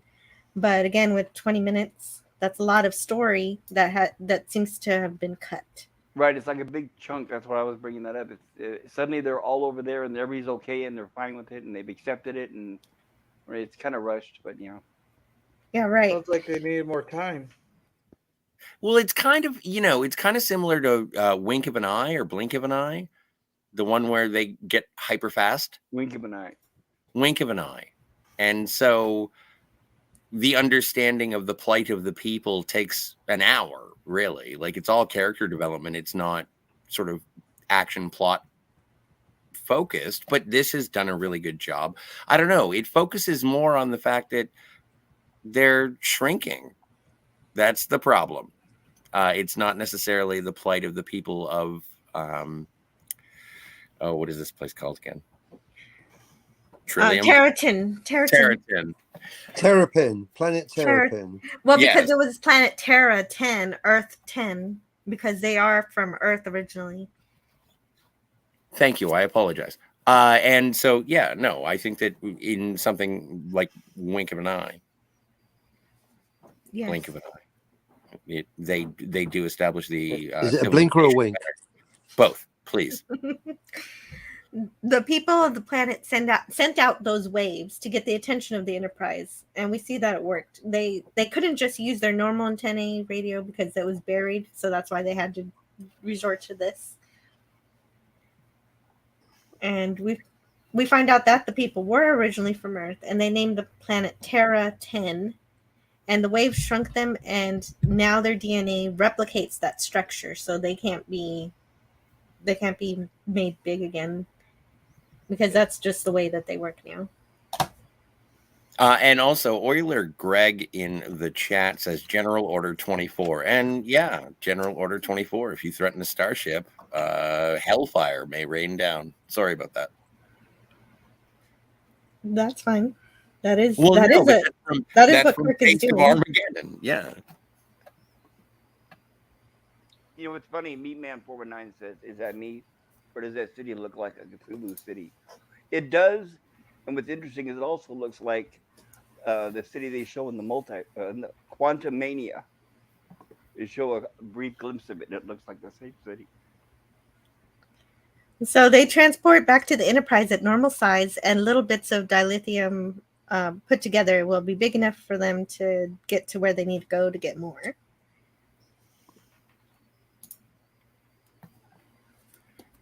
Meatman 419 says, "Oh, a white woman with a white baby, especially a heterosexual one. You never see that anymore." Yeah, I completely agree. It's sad to say. How do you They know what the baby is? Could be a gay baby. Right, a gay baby, right? they No, they that was rude. Sorry. An earthquake splits the ground around the little city, and Kirk beams them up with a phaser burst. And I have no idea why a phaser was used to beam up a city. Yeah, I Yeah, thought it that didn't was make any odd. sense. Yeah. What? Yeah, it was Somebody, even one of the actors, you think would have realized, hey, what is this? And it's all red too. Like, what happened here? Yeah. Could it be because the ground underneath needed to be excavated before it could be separated and beamed up? Because Well, I it have seemed like no clue. they could have used a phaser to carve around it, right? Right. Maybe. Nobody. And then, well, Well, when they got to the point of writing this part of the episode, they were out of cocaine. Yeah. this would be the point where I would put it on DC Fontana. You think she would have spotted it? Because she's the one that was basically there for that reason. She was the last one that would go over everything, make sure everything was okay. Yeah, I think she let this one slip. This is a big story element. This one was too big for her to skip over. I think she should have Yeah. polished this for sure. This reminds me when they used the deflector dish in TNG. I was like, oh no. Oh, if you're complaining about how much they use the deflector dish in TNG, you really got to watch Voyager. They used it more. Oh, the Aw. deflector dish is the magic go to in Voyager. Well, yeah. Once they figure out to use that against the Borg, why not keep using it? Yeah, No, Yeah. no, not even against the Borg. They never Yeah, but- used it against the Borg in Voyager. They used it for about everything else, though. I would have to know the context of each incident. Would they use it? Well, you Would got they some use homework it? that go through every episode of Voyager. Would they use it first whenever a conflict would arise, or was it the last resort weapon when everything else was failing? No, they didn't use it as a weapon, but they used it as the just like the. Oh, I can't even really explain it. Well, no, That's I'm kind of okay. curious because I don't want to say I'm sort of standing on a high horse or whatever. And they used it as a sensor more than they used it as, like, they rerouted everything through the deflector dish. And the deflector dish is exactly that. It's a deflector dish. It gives out the protective shield that makes it so you can travel through interstellar Right. space. The rocks won't hit the ship, right? So the rocks won't hit the ship. Thank you. That is the layman's version. And so whenever they wanted to do stuff and they were like, you know what we could do?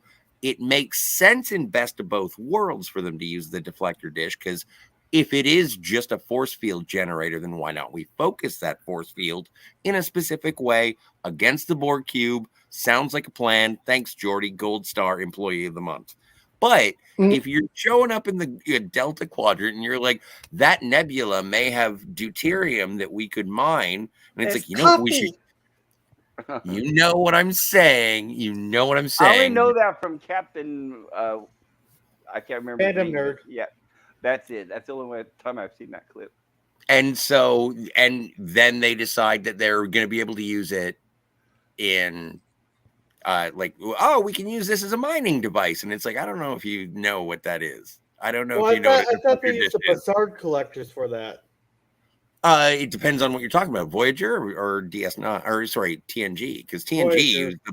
used you know what? I don't recall a lot about the Bassard collectors in Voyager.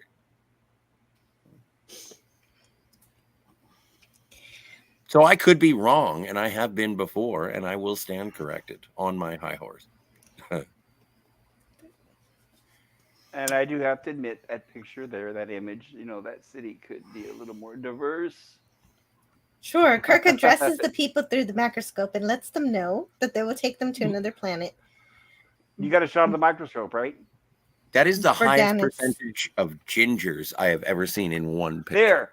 That This is, wouldn't in my happen point, today. this is where I think the flaw is. I think the animators forgot that the characters are now back at their regular size, but that microscope is way over too big. Or do you think that's the way it's supposed to be designed? It looks more like a It telescope. might be the way than that it is it's at that point. designed. Okay. It's a good question, but we never see this before or again, so Or we don't after, have any right. kind of Well, if you- we don't have any Well, if you look point at of it- reference. Right, you Well- can see it looks like it has a face plate there that rests against your face, but that's big enough for 4 heads, 3 or 4 heads. So it just looks kind of large. There is something jarring about this episode is that once everybody gets back to real size, it's like, so is that supposed to be that size? Exactly what you're saying. And I'm not sure if the animators really put it together. I think it should have been smaller by the way it's shaped and designed, because it looks like like a viewfinder, like you're supposed to rest it against your eyes, right? Well, and also, and please don't go back to that shot, but prime opportunity for some Photoshop. I'm just saying. Right. I have no idea what you mean. Captain's log supplemental. The Lilliputian city is to be taken to Verandis and relocated on a fertile and well-watered plain. Then we'll be able to call the Terratin Incident closed. There's one slide that I need to see. Hang Oh, wait, on, this Jill. This one. What? Yes. Okay, this is the slide that you want to see. Hang on. Okay, please. Did you? Okay. Can I talk about this first before yours? I would love it. Okay, great. I forgot to read this part when we got to this section of these crew members. At the end, at the far end, you see Gabler. We know him from other episodes, but the other crew members we've never seen before. They're all new. So wait a minute, I recognize those crewmen. The official guide says there's a time-honored tradition of putting animators in incidental scenes. That guy's wearing glasses. Says storyboard artist Bob Klein. Herb Hazelton, who was the artist behind the design of the Enterprise's main crew members, did just that in this episode. He drew TAS's primary layout crew, Klein himself, and layout artist George Jensen as Enterprise crew members about to beam back from the planet when the men did ask them to relay a message to Captain Kirk. That's awesome. Their version of Kilroy was here. Yes, so left to right is Herb Hazelton, Bob Klein, George Jensen, and Lieutenant Gabler. Very cool. And I think that's all that the book says. Does the book say anything And it else totally interesting? makes sense, because it's not every day you see eyeglasses in Star Trek. Mm-hmm. But back to the Cthulhu city. So remember at the beginning of the this podcast that I've been allowed to exposit on. Remember when I said that this planet was Krypton? Yes. Okay, so and what is the bottle city of Kandor but a miniaturized Krypton that Superman has in the Fortress of Solitude? This is all ripping off Kryptonian mythology, is what I'm saying. Oh, I didn't know that was a miniature city that he had in his fortress. Yeah, I don't know Kandor? comic stuff, so I'll defer to your knowledge on that, and that's pretty cool. Anyway, it wasn't in that Superman movie I saw, so they didn't. No, Kandor has never been portrayed. Well, no, yeah, I did in Supergirl, or at least the city that Superman came from. In Supergirl, it was miniaturized. I don't know if it's a bad movie, but they do show it. All right, I will accept it, and the only reason I'll accept it is because it is accurate, and I've only seen that movie twice, and I hated it twice. I hated it as many times as I had to sit through it as well. I Yeah, wanted to bring up that Order Greg says a good episode, and Meat I Man think so 419. too. I do too. I loved it. I loved it. I like the shrinking. Anytime things shrink and grow. Oh yeah. Meat Man 419 says one thing I never understood. Why does it mean? Excuse me. When he gives a log that is supplemental versus giving a star date. Well, I think supplementals are like a continuation for like the next, like a second, Postscript. like a 0.2 on the original log. P.S. I agree completely with Gorilla. It's an That's what I would say. addendum, says Apple 2GS. Yes, that's what I would say. And Ola Greg says the animator's cool trivia. Yes, I totally agree. That An was fascinating. addendum. And Maria with T and Kelly, welcome. So glad to see you here. Hey, my friends. That's incredible. Maria! So great to see you, Maria. Thank you Yeah, for what a stopping pleasure. by. I think it may be her first time, and if it is, Maria, definitely welcome to the channel. I hope you enjoy this. Yes, and also remember to check out Orville Nation, the channel where you can find Maria. And Maria, of Very course, has her cool. own channel named Maria with T and Telly. I know I've seen her around. Yeah, very cool. She's very nice. Yeah. And Maria says, good to see you all. There we are. And let's see, try to catch up without skipping anybody. Jack Stafford says, there is a daily brief captain's log and supplementals. Anything added to that day. That makes sense too. If you actually could do me a favor of, well, this is your channel, so it is your choice, but it would be nice if you could wrench Maria with T and Telly, maybe, if you want. I think I have to do that from the main YouTube. I can't do it from the All right. Okay, maybe studio, later. right? No, I can do it now. I think go ahead and talk, and I'll do that. Is what I'm saying. I forgot for a moment that this wasn't my channel, and by the time I realized that it wasn't my channel, I had already started talking, and I couldn't. No, that's myself, okay. So. If you trust her, if she's a friend of yours, she's a friend of mine. So absolutely, I trust you. Yes. If you'll read this, I will do that. How's that? Apple 2GS says, "Yay, you can see me again. I know it sounds crazy, but I keep fading in and out of the chat for no reason. Oh no, I wonder what's happened." I noticed there was a little bit of a gap between chats there earlier. Really? What about my presentation? Have I been going in and out as well? No, you haven't been going in and out, but I noticed that there was like a 10-15 minute gap in between chats. I just thought nobody was talking. Oh, I noticed that as well. I was wondering if that was a problem or if people were just not talking. Well, and go ahead, Jill. I wanted to give my rating for this episode. Final thoughts. Okay.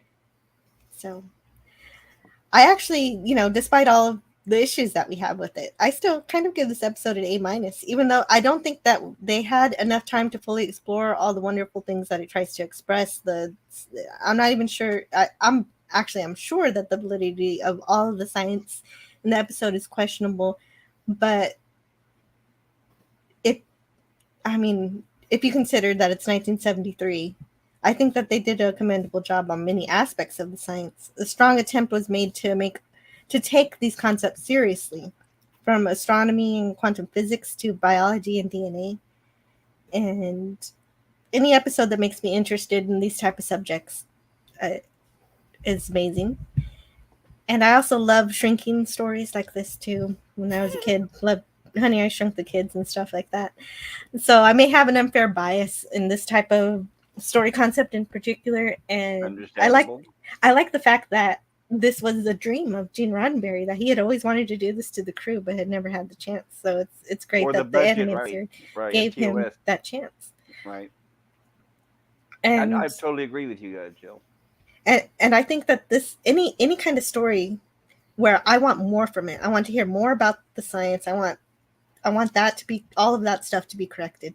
I want more about the colonists and how they're doing on their new planet and what's going on and how it's like for them to live and everything. Just anything anything that makes me think of an expanded universe from the episode that I've just watched, it hits the A rating for me.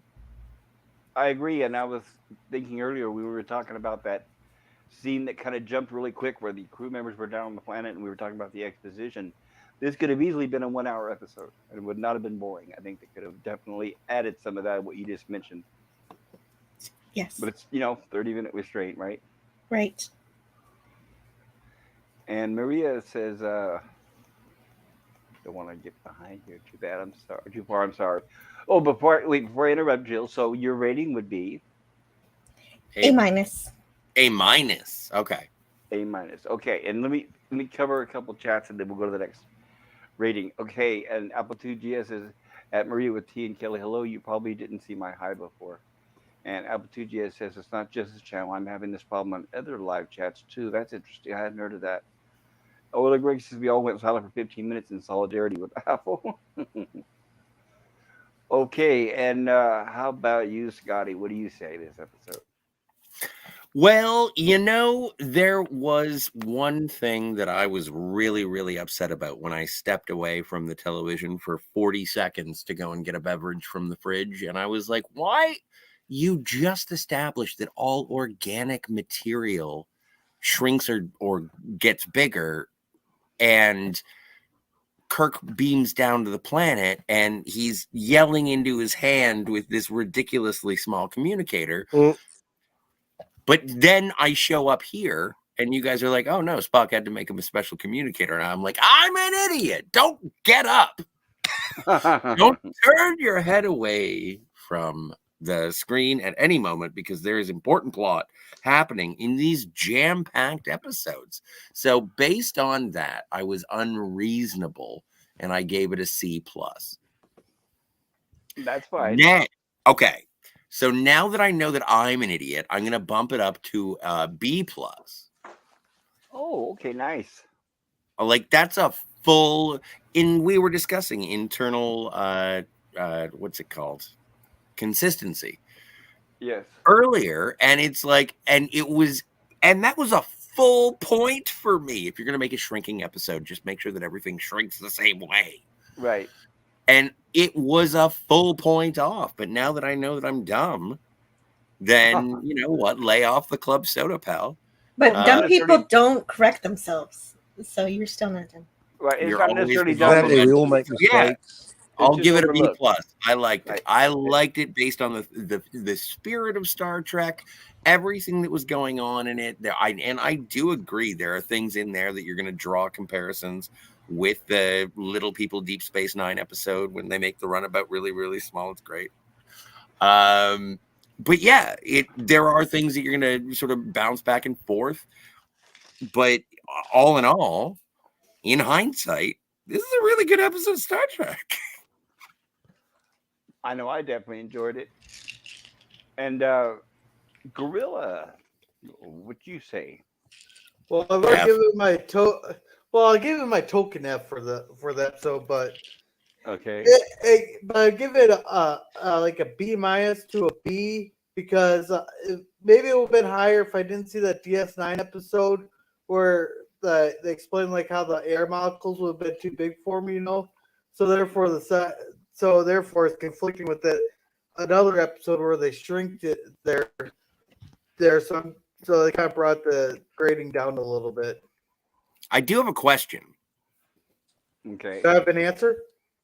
I don't know. It is directed towards you. Statement? So if you were to compare the two Star Trek shrinking episodes that you have seen, which one is better? DS9. Okay, thank you. If you're asking me a question, it's always DS9. Okay, thank you. All right. Which show was worse? I'm a big DS9 fan. That's my go-to show for Star Trek. That's totally fine. That's totally fine. Kind of So, like Pop. Your go-to is TOS. My go-to is DS9. Totally, I totally understand. So, okay, you said F was your initial rating. So is that still is it still enough? No. A token F as in it, and there's something up there. I was like, oh, that's just an F, like as a joke. But my actual rating is a B minus. Oh, very cool. And Jill says she'll be right back. So um, let me go back to the comments. Maria with Telly says, "Oh, hey there, Apple 2GS," and Basil says, "Indeed," and Maria says, "I missed it. Ugh, sorry." Oh, I'm sorry, Jill. Please watch the rewatch, and we'll be back here every Monday at 8 p.m. Central if you'd like to check out our future streams. And we've been doing this every week. This is our 11th episode, so if you want to look at some of our past streams, I highly recommend it. And I don't know if you already know, but Antiderivative Jill here every Tuesday. Her and I cover, and Scotty and Gorilla and assorted crew members. We cover Star Trek TOS. So yeah, you're welcome anytime, and we really appreciate you joining us. Jack Stafford says, "Rick Moranis, Honey, I Shrunk the Kids." There is a joke in there somewhere, possibly so. Oh yeah, that's a decent kids movie there. It is. Honey, I It Shrunk the had Punchline. great effects for the day. And I would have to say my review. I'm sure you guys probably already know what I'm going to say because I'm biased, but I give this an A plus. I know it has flaws in the logic, but I know a lot of it you have to bend towards fantasy, and I can forgive them for What's with that. the needle and thread? The needle and thread and some of the other things, right? But like Jill said, being a fan of things that shrink. I know she mentioned Honey, I Shrunk the Kid, but I go back to The Incredible Shrinking Man and things like and Land of the Giants, which I mentioned previously. I was a fan of that as well. Also a fan of another cult classic 50s drive-in type movie is the Amazing Colossal Man, where a man is blasted by a nuclear bomb and it makes him grow, where he's show a giant man stampeding through the city. I always like that kind of stuff. And I even used to read, and I'm the one person in the whole city that used to read Ant Man, the comic, when I was a kid, because I like the Nice. fact that he could go from very small to very big, and I was really pleasantly pleased when they brought him into the Marvel universe. I'm not really happy what they're doing with the character, but That was, well, speaking of internal consistency, the problem in the movies is sometimes they go, oh, he gets bigger and smaller, but the mass is the same. And other times he gets bigger and smaller and the mass is different. It's internally inconsistent. Pick a lane, writers. Pick a lane. Stick to it. I don't care thank which. you. They're both fine. Just pick a lane. I totally agree. I totally agree.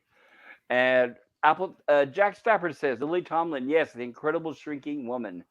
Also, another fantastic movie. They even took the whole scene where the shrunken character is hiding inside of a dollhouse, being chased by a cat, and that's straight out of the Incredible Shrinking Man by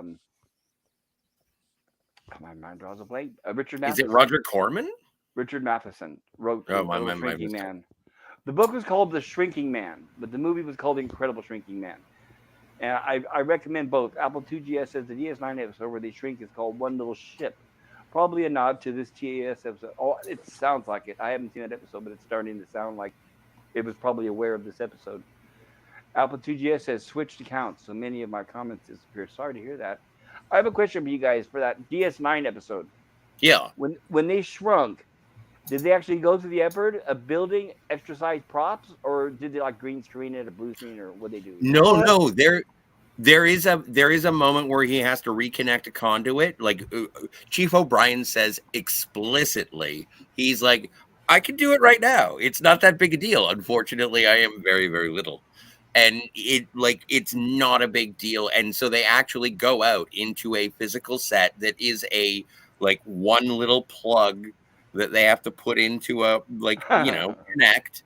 And they do it. Like to their credit, it's not like there might be digital trickery, but it is actually, it's the 90s, yo.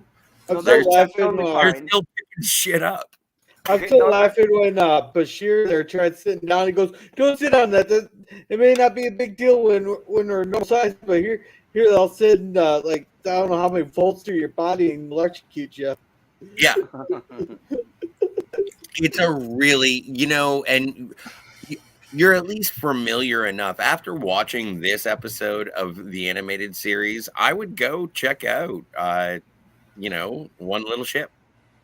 My favorite part of that episode is when Worf pretends to write a poem and says, "This is the story of a little ship that took a little trip." Oh my stars! That has to be a video clip that you play on tea time. Okay, I'll make it. Especially Thank coming you. from you said Worf. Yes, Worf. Interesting. For coming from him, it's surprising. Yeah, no, he never jokes, so it's great. Yeah, exactly. Apple 2GS says, I barely remember either shrinking episode of TES or DS9. And Meatman 419 says, yes, it's a brilliant episode. DS9 was a brilliant show on par with TNG. Very cool. Yeah. You know what? Pop culture. I know you hate sub plots, but I like you when would they're like done right. When they don't if you drag would down like the to watch episode. if you would like to watch the Dallas of Star Trek, then I would say watch Deep Space Nine, because you're gonna get a story from beginning to end, and you watch the whole thing from front to back. It's so good. I've If you don't- always said that Pop Culture Curator would like Deep Space Nine if you watched it. give it a go. And look who's here. Hey, Dalek. There is Hey, some Dalek. drama and Oh. stuff, but Well, there's very good storytelling. right. Also. Let me clarify. I have no problems with subplots as long as they don't slow down the plot and as long as they're related to the main plot. Problem with Oh, subplots. Right. And, You gotta and they wait. slow That's a big ask. Related and to the main plot. right, and Damn. there's subplots, so they should take a smaller time of the story than the main plot. Well, that's fine, Not but load the related to story the up. main plot. Right, pretty much. Sorry, the best I can do is tangentially related. Dalek 451, welcome and good morning. Dalek 451 says, "Yawn, morning everybody. I just woke up. We hope you had a good night's sleep, Dalek, or a day, depending on whenever you sleep." Apple 2GS, I don't know when Dalek sleep. So Apple 2GS says that Me-Man 419 DS9 exceeded TNG. Oh, I had a feeling this was going to come up.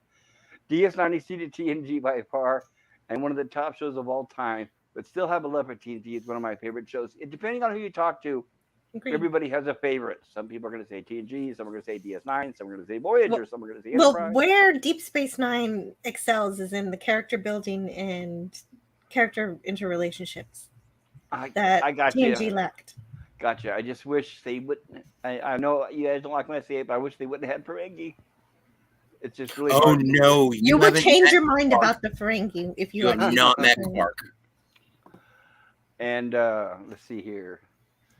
Meatman 419 says Dalek. And the Meatman main 4- reason for that is because Armin Shimmerman would, every time there was a Ferengi episode, he would have a meeting at his house where all of the actors for the Ferengi or everybody integral to the story would meet, Nice. and they would work on the episode extra to the normal rehearsals. What did Yeah. they have to do that was different? The way they spoke, talked, walked, what? Yeah, all of that. Like Yes. the Thermians in Galaxy Quest? Yes, exactly like that. Okay. And Meatman 419 says, well, I can't argue with that with you, Apple. Apple 2GS says the first season or two of DS9 is slow, but it picks up no blows up. It was just incredible. I heard the same thing. People say skip the first few seasons. Yeah. Well, don't skip it, but Don't skip it. Well, I not if wouldn't I say skip understand what's it. going on, right? Because I probably Right, would understand exactly. if I skipped it. Oh Apple man, 2GS says TNG was like a good dessert, while DS9 was like a rich exotic meal. That's interesting. agreed. I call TNG a roller coaster. Yes, I kinda- would agree with that too. Yeah. You know, Oh my it's kind of funny though. Everybody loves TNG, but that's the one show that I had to defend the most episodes in. Yeah, fair. Right. Even when I was going to Klobby's channel and they were reviewing, there seemed to be a lot that it was like Jill said, like a roller coaster. It is all over the place. That's It's got obviously attributed to the great, writers. great episodes, but it is all over the place. No, oh, sorry. I thought you were saying, in terms Yeah. of it being DS9 is a roller coaster. TNG, I was thinking the writing. The Yeah, way the no, episodes were- TNG is kind of a pinball machine. Yeah. A pinball machine as opposed to a roller coaster. I had been using pinball machine and roller coaster synonymously. Now I must go home and rethink my life. I always All right. play a pinball machine while I'm riding a roller coaster. Anyway, Anyway, I give it a B plus. have you Which I seen was the just going to episode? ask, Captain. He just saw it. I just Scotty, explained not here. everything. All right. I went over all of the plot points, and No, but he essentially, didn't- If you see he my didn't- review, you essentially see the He episode. didn't. Oh, well, you are an authority, and I'm not going to argue that. I saw the That's true. absence of Chekhov. You did notice the absence of Chekhov, but in the things that Gorilla said in terms of that one moment where one volcano was just static, or I'll be right seeing back. this incredibly like adorable and silly thing in the images, but they're totally like they're taking it to the nines. And Yeah. then, Captain, if I may ask, would you like to Yes. elaborate on your review or your rating? Yeah. Well, further to what Scotty just said, I think whether it's the animation or the technology or the understanding of physics, it's not for us to judge yesterday's Star Trek by today's standards. That would be ridiculous. Otherwise, they would have got rid of all those redheads, wouldn't they? Hmm? All right. And indeed, I'm now a proponent of 3D button technology. I want my keyboards tactile. None of this virtual nonsense. You can forget that. So, beyond that, yeah, good characterization. I thought Spock stole the show. I think my favorite scene was the man with the giant mustache, and even bigger cup of tea. And overall, I'll give it a B plus for brilliant. I think the quantum mechanics. Well, before I watched this episode, I thought quantum mechanics were these little guys that fix your car. So I've learned something too. No, that's very Overall, cool. a win. But where's Chekhov? Where is Chekhov? And no seatbelts on the Enterprise every week. Yeah, we had them 2 weeks ago. What, they removed them? We're paying by the thread now. But apart from that, very believable. Excellent. So, Captain, there, that your token F for the episodes is no seatbelts. Well, I have to find fault with something. Otherwise, it's like I'm not paying attention. I mean, would you go on the Starship with the poor dampenal inertial field suppressors? What are they called? The Scotty, Inertial throw me a dampeners. bone. Yeah, thank you. And no seatbelt. I mean, what the heck? Well, I don't wear my seatbelt half the time. That's where if you seen my short there where my kid got the lesson on when I'm getting pulled over to shut the fuck up. Oh, sorry. Wow. Sorry, Pop. No, I was thinking, wow, because where I live, you couldn't get 10 feet down the road without that because, I mean, the cops, they spotted a mile away if you don't have your seatbelt. Oh well, no, I did the quick. As soon as I spotted him, I did the quick seatbelt quick click there. No, But I he's know. pulling me over for my speed. Right, but I'm saying is here, they usually... Oh, yeah, police people always avoid love it when you suddenly adjust your driving when you can see them and they see you. They love that Right. shit. Yeah. Suddenly you Always slow hit the down. brakes as soon as you see a cop car. He only folks. They gave love me a that shit. warning. He only gave me a warning. So Wow. Yeah, Wow, 'cause you got something your else you tits don't out. see here is a warning. I haven't seen that since the 1980s in California. Yeah, exactly. What kind of privilege are you getting? I know. Right? I was how could I? I get pulled over when I'm walking. Not even joking on Hey. that one. Hey, Captain Finney, my privilege is sorry about that, sir. Yes, sir. No, sir. Sir. Yeah, this is just what happened, sir. Oh yeah, the old that's kiss good. ass, eh? Always Yep. be respectful. Hey. I'll give you that. Hey, it made me kiss Well, an ass, no, but it saved me. It saved Respectful, me at yeah, $200 but not bucks. well. And a This- beating and a tase. Let's all talk over each other at the same time, shall we? Yeah. Hey, it made me kiss an ass, but it saved me $200 bucks. So Exactly. I paid the 200. I don't have 200. Ain't kissing no ass. Oh, I'm sorry, officer. I didn't. You're curious about my friend. You got a warrant, pig? He was a son of a missionary in China, and he got his head stuck in a mechanical rice picker. There you go. So, all right. Oh, heavens, how careless. How would your wife let you leave the house that way? What? Oh, yes, let me help. Vulcan nerve pinch, steal the clothes, go see Edith. Right. And I want to remind Jill, kids. what's he talking about? I want to remind everybody. The City on the Edge Forever. Thanks, man. I want Really? to That remind was Edith? everybody. I want to My remind everybody favorite while we're episode, at it. apart from Mirror Mirror. Yeah, Funny. with Edith Keeler. Yeah, the one. Yeah, the time travel problem. Yeah, all of a sudden she has to die because they got to maintain the timeline. Then all of a sudden, taking 2 whales, they don't give a shit. She died for nothing. They spat in her face. Most egregious internal logical problem Star Trek ever. And I hope Save you'll it be for By there. your about When we, silence, I I know hope you'll be that. I there, take that as Captain. tacit approval of the Yeah, Captain. excellence of my point. I They hope you'll totally messed the internal canon and history and lore of Star Trek. They spat in Edith's face. Well, did they? It's not can't- debatable. I They can't wait did. till we get to that episode. I'm taking that well and making. I'm not going to make a 3-hour live stream about your well. There's no well. They You did. usually do.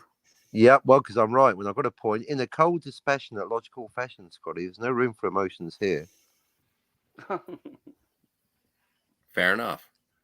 Time travel must be, like everything else, internally inconsistent. Again, I don't care about time travel because I agree with the professor. Not that she needs my agreement. Physics says time travel to the past is impossible. Don't apply physics to it. But internal consistency. She died. Edith died because of the all-important sanctity of the timeline. A good Yep. American woman, a hot brunette, had Yes, to yes. die because of the sanctity of the timeline. Agreed. Timeline, lemon and lime. Suddenly they're going back taking whales willy-nilly. The timeline sanctity suddenly doesn't matter. Then why did Edith die? Just a thought. Well, see, the reason that Edith had to die is because she was advocating for a more peaceful world. Yeah, the peace, at and the yeah, and time. if she didn't, then the Nazis would have won the war. That's the point. Exactly. So she had to die to maintain the timeline. Therefore, Right. maintaining the timeline is more important. So if suddenly maintaining the timeline is important, you can't make changes. Then how the heck are you going to get away with stealing 2 massive whales? Well, the thing is Here we that go. whales Can we are not do this extinct. now? Well, no, but No. I think it's apropos to the conversation. But this you can't. Okay, go on. Well, no, I'm just saying, and in the 23rd century, the humpback whale is extinct. Yeah, They are destined to be extinct. right. So if you take 2, who cares? Well, you fail to understand what I've said, so that's not a debate. Failing to understand what I've said what and was not my responding failure? to it is not a Please debate. explain. Well, the fact that it is more the butterfly effect issue, the chaos theory issue of going back in time and changing things. Just the notion of just going back in time changes things. It But either matters or it doesn't. I mean, I'm very generous, and as a viewer and a writer, I don't care which lane you pick, but either matters or it doesn't. It matters in this episode, but it doesn't matter in this movie. That's internally Yeah. inconsistent, not just the perceptions of the character, but the actual mechanics of time travel. yeah, he's saying the existence of Edith matters in City on the Edge of Forever, but not the whales or the biologist, Jillian. Thank you. Marine biologist. The Others, I marine guess biologist. I guess Yeah, she's a marine biologist, but I would hope. I'll be right back.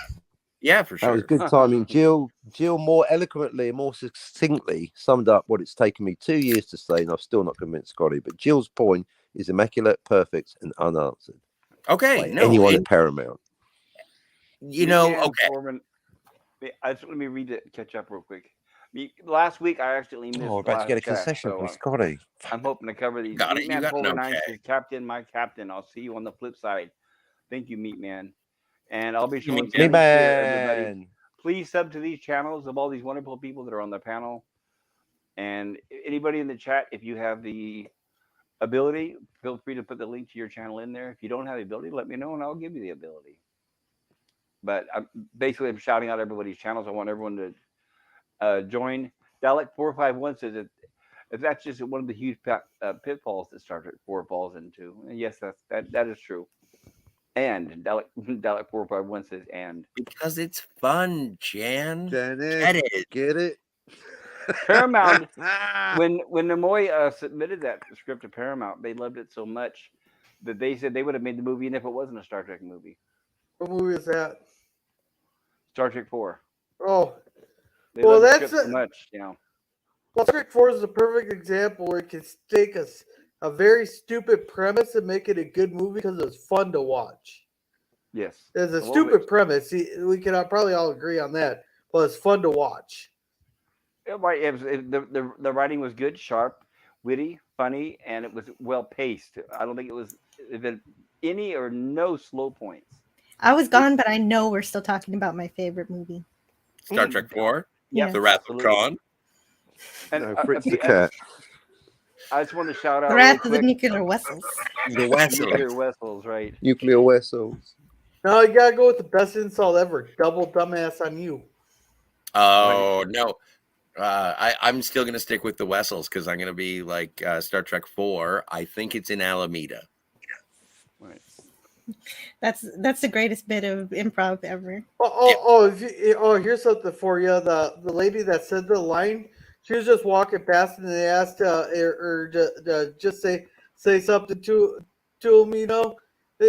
No, as it come back like, no, I don't know or something, but she came up with the line, goes, I think it's across the bay in Alameda, and they loved it so much they had to run her down to have her sign a contract to keep it in the movie. Yeah. To pay her. Yes. There's That is something true. close to that. No, you're right. That is true. People were being spontaneous. They actually filmed a whole bunch of people, and they were choosing the best ones, and that was her. Totally spontaneous. Well, Not and bless Leonard Nimoy for directing the two most popular movies of 1986. Three Men and a another Baby. one. Yep. It's too Jill? bad his 3 Men and a Baby. right. Oh, okay. It's too bad his career didn't last past The Good Mother, but hey, Sometimes you make your money and run. Yeah. Yep. He He wasn't could a have poor done man. more so if he that's good. wanted. He could have. Yep. And he Very did. He talented. made like a biopic of Golda Meir. In my opinion, I Oh. think out of all the Star Trek actors, he was the best one that basically transcended to a director. Come on, Star Trek 5 is the bomb, yo. Have you ever seen Tech War? Well, you're right about Bomb. Oh, from the bomb to bomb.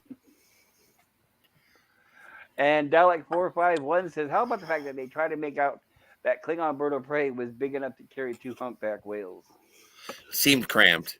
Okay. Yeah, well, we never see it. Well, yeah, Okay, they here's throw out a another lot of stuff, question. right. Here's What's that? another question. How did nobody notice the big cloaked bird of prey in the middle of the park? Like, it made indents in the grass to start with. But someone would have hit it with something or walked into it. Well, you'd hope, huh? Like, how long were they there? No one mowed the lawn? Mm-hmm. They're Nobody there was for jogging a by, couple days at least. Right. Yeah, they would add groundskeepers. especially a big wide open area like that. Right. Or at Especially if least it's someone's Golden walking Gate Park. into it. Right, especially if it's Golden Gate Park. That place is packed all the time. Well, not when you're parking a cloaked bird of prey. That's true. Oh my God, I can't move this way. Well, you Remember think where someone we would just walk right into it. I just broke my nose because I was jogging.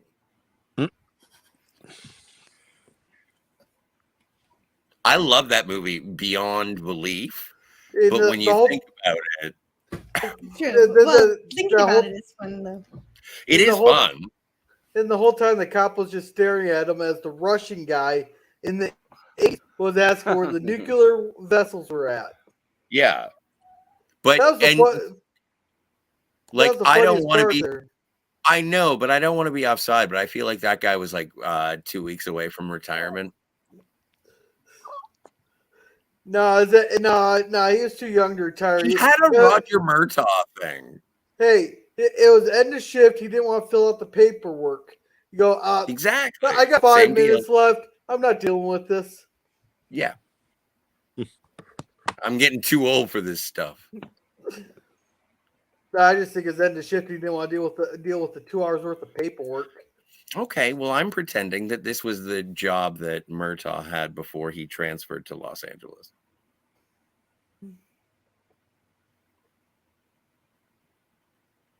He looked like Murtaugh. And that means he had a mustache.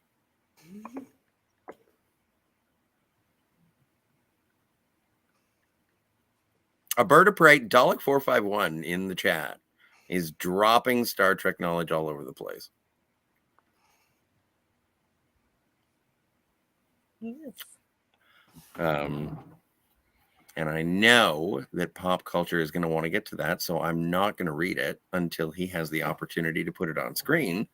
However, Oh, did he step away? No, I'm here. Oh, okay. Oh, what would you like to do, sir? No, I was going to ask, where did they show or when a bird of prey landing aboard the Enterprise shuttle bay? I don't remember seeing that. Was that in one of the series? Which Enterprise? D? I think he's being hyperbolic. I've Oh, never okay. seen a bird of prey land side of a ship. Maybe he was just saying it could fit. He was just giving me an example. Yes. It could fit. Yeah, And that's still, what but he's no, maybe the main shuttle bay on the Enterprise D. Yeah, the Enterprise D is much bigger than the 1701. Yeah, but I don't Well, think right, not and the on the original. refit, right, when they show in the motion picture, when they show the refit, that bay looks pretty big.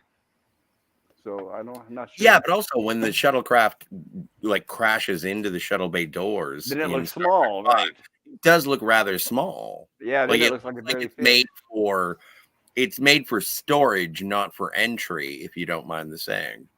Maybe they made it look smaller for dramatic purposes, so it looked like Sulu had to really guide it in there, right? Well, and big ups to Sulu for getting it done. Well, yeah. If I was to trust anybody, it would be him and only him. Would you ask Sulu to say fire at will? No, Yeah, but he'd actually Will. maybe he'd I'll actually fire Riker. I'd be straight up. You say fire at Wesley. I would be straight up. Fire at Wesley. Fire at Wesley. Fire at Wesley.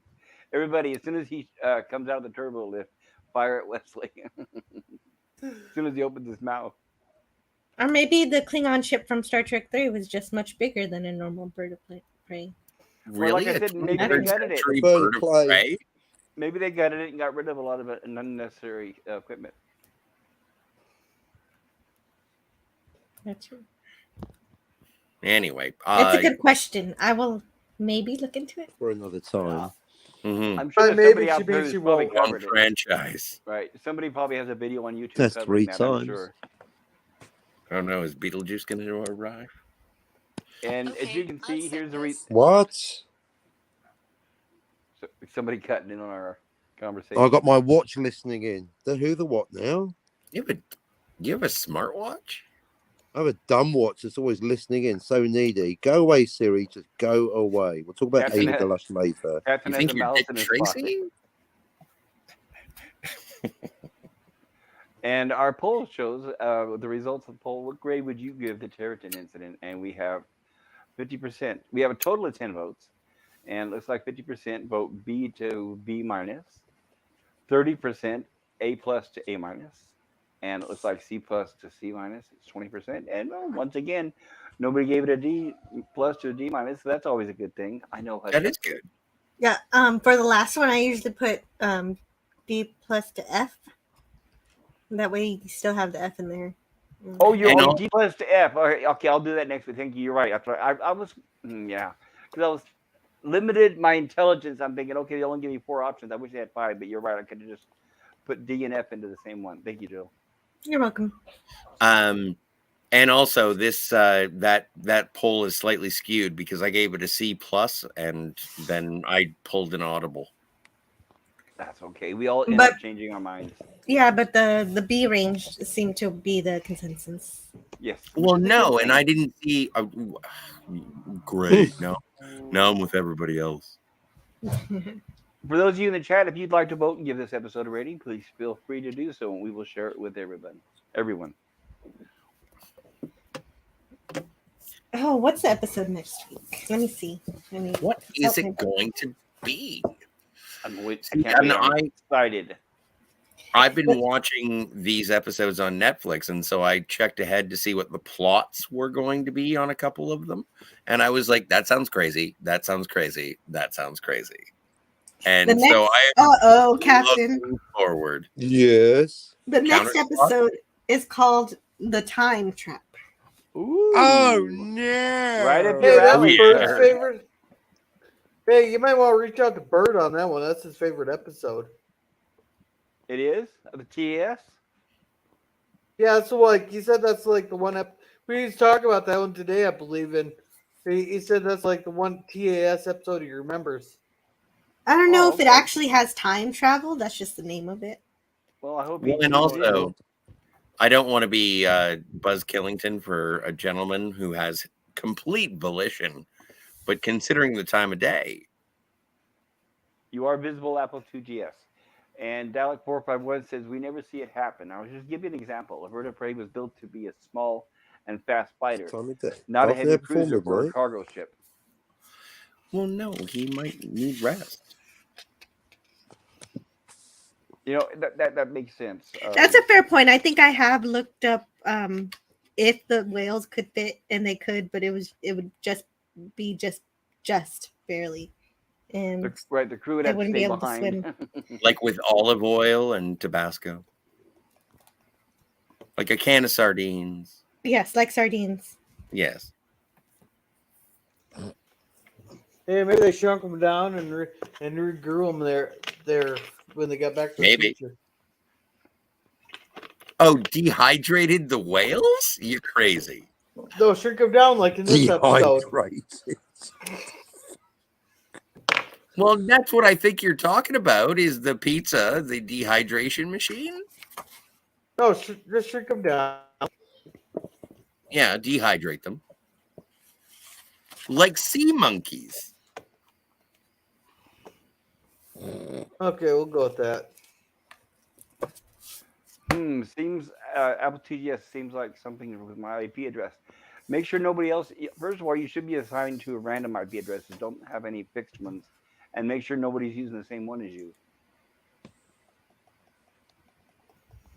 Have it, have your modem or whatever you hooked up to have that assigned IP addresses. I didn't know you could do that. Yes. Oh God, managing computer labs in entire schools. Oh, I've learned that the hard way. All it takes is one person somewhere to change an IP address or copy one from one machine to another, and it's like, oh goodness. I had a teacher do that. He did it to several classrooms, and by the time I found out, which it only took like a day, it crippled half the school. And of course, what did he say? What did he say? I thought you told me to. I said no. I would never. First of all, never tell anybody go in and change IP addresses at all. You never had my permission. And second of all, don't try to tell everybody something that I told you. Well, let's just have a blitzkrieg and we'll go back and fix everything. We'll go through the whole thing. It took me days to get that over with. Blitzkrieg. Yeah, that was his word to get out of it. Oh, well, let's just have fun like a party. We'll do a blitzkrieg and we'll just go through every class and fix the IP addresses. Anyone that uses party and blitzkrieg synonymously, I'm a check, please. Check, please. That's even funnier than I first realised because of the sedate land. Anyway, But if it's a blitzkrieg bop, oh, ballroom blitz. yeah, Ballroom see, blitz. Oh, it happens. Scotty. Apple 2GS says I wrote before with my food analogy that Voyager was like junk food. Interesting. So that's a good thing, I guess. Apple 2GS likes Voyager. Well, no, Apple 2GS is not. Apple 2GS is not wrong. I would say that Voyager is like drinking too much coffee all the time. Well, when There's he coffee means, in that nebula. Yeah. When Apple 2GS says junk food, is that I like you prefer mean like a Voyager guilty to pleasure TNG, or and I like never in? saw DS9 ever. Does it? Would you say it would be reference to like it junk food being a guilty pleasure because it's delicious, like ice cream or chocolate cake, or would you mean junk food as it's garbage, it's healthy? I It's not don't as good as understand like the steak? concept of a guilty pleasure because I don't understand the concept of guilt. I just have pleasures. I know. They're synonymous. What's a guilty pleasure as opposed to an innocent pleasure? Is that like, oh, I watched a bit of J.J. Abrams' Trek, ooh, I feel naughty? Is it like that? No. Do you get pleasure out of making people feel guilty? Oh, that's a guilty There you pleasure. go. Okay, That is a I'm guilty the motherfucking pleasure. Pope. And a word to the wise, everybody, a PSA: don't kiss ass. All it does is make your breath smell bad. Yeah, exactly. That's what toothpaste is for.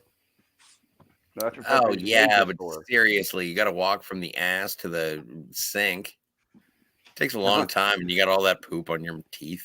When I was a kid, I had a cousin Lori. She was, let's just say, a little naive, and she came out of the bathroom. She had her dad's preparation H in her hand. She says, "What is this?"